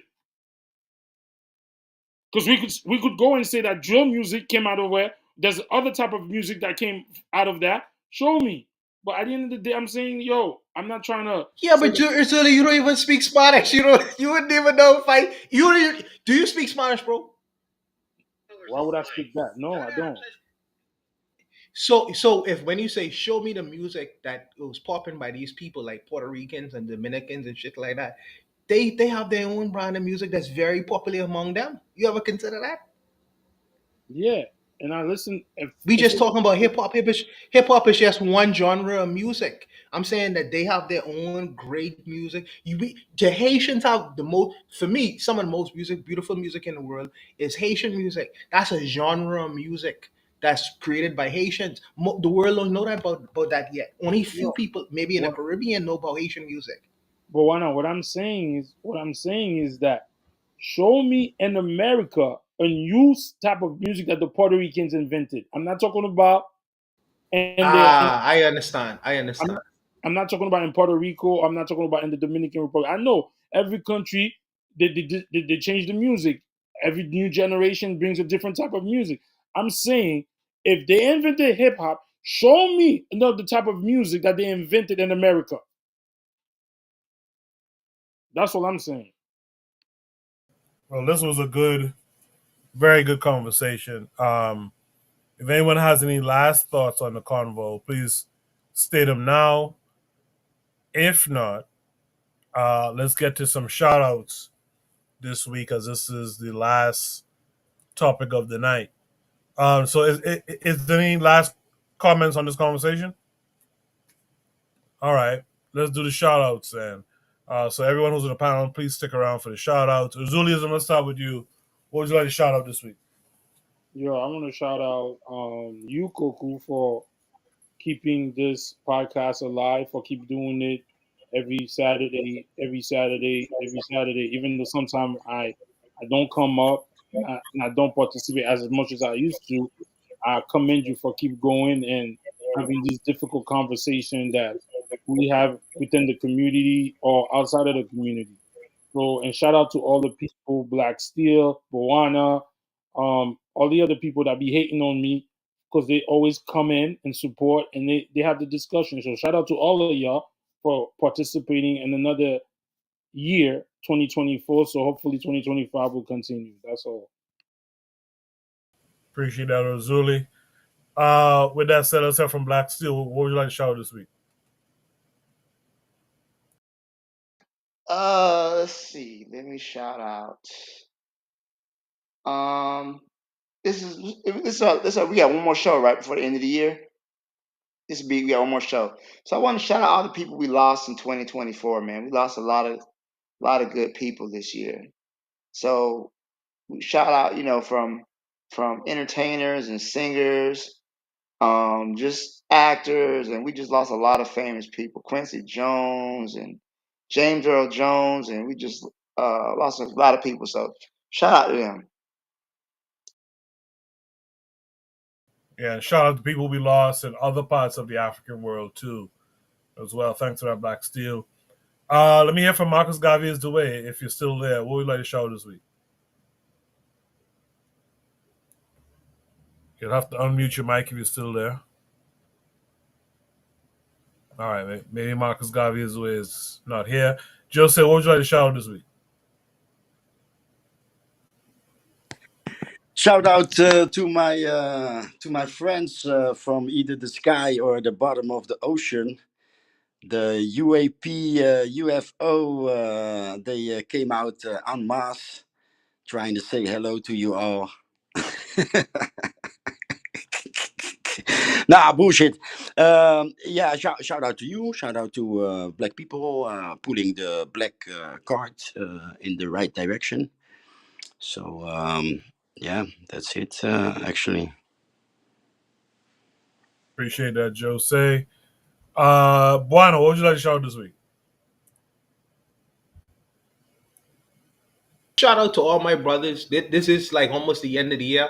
So shout out to all my good brothers and sisters who have hung in there, as Razuli was saying, and we've been practicing a lot of consistency. It says a whole lot about our mindset and what we kind of interested in. Shout out to us having difficult discussions, as we really say, from time to time. It's good to have difficult discussions. It's good to disagree from time to time. It's good to challenge each other from time to time. That only makes us better, and hopefully the new year we'll come back better than ever, and have display a lot more positivity, and oh, shout out to my brother Anthony as well. He's always there. Hopefully he gets on in the new year. We'll get him a laptop so he can get on get on the internet, so he can have a conversation, because I really value his contributions. But like I say, shout out to all the brothers and sisters who contributed tonight, and I hope everyone as well. Y'all be safe, and y'all try to see the new year. You know what I mean? Don't drink too much rum. Whoever the smokers are, y'all be easy on the smoking, and let's make it to the new year in a healthy way and in a positive way. I'll leave it there. Don't tell me what to do.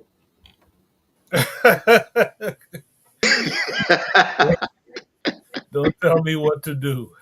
Uh, shout outs to all of you guys, man, who make it worthwhile coming through, even though the numbers don't. Especially you, teacher. You don't need to be drinking no rum or smoking no dope. Heaven Yeah. forbid. Shout out to all of you guys who make it worthwhile coming through every week and having these discussions. Shout out to you guys too who don't celebrate these people's holidays, and I see you guys here with me as well. We'll be back next week, same time, same place, 8 to 11 p.m. or so, Eastern Standard Time. Let me just say this too, man. It's all love here. You could be a black Brit, you could be a black Caribbean, you could be black American, you could be black African. It's all love. These are sometimes we have some difficult conversations, but it's not about hate. It's not about segregation of any kind. And it's definitely not about delineation. So I hope to see you guys here with us again next week. Until then, you guys be good. Peace.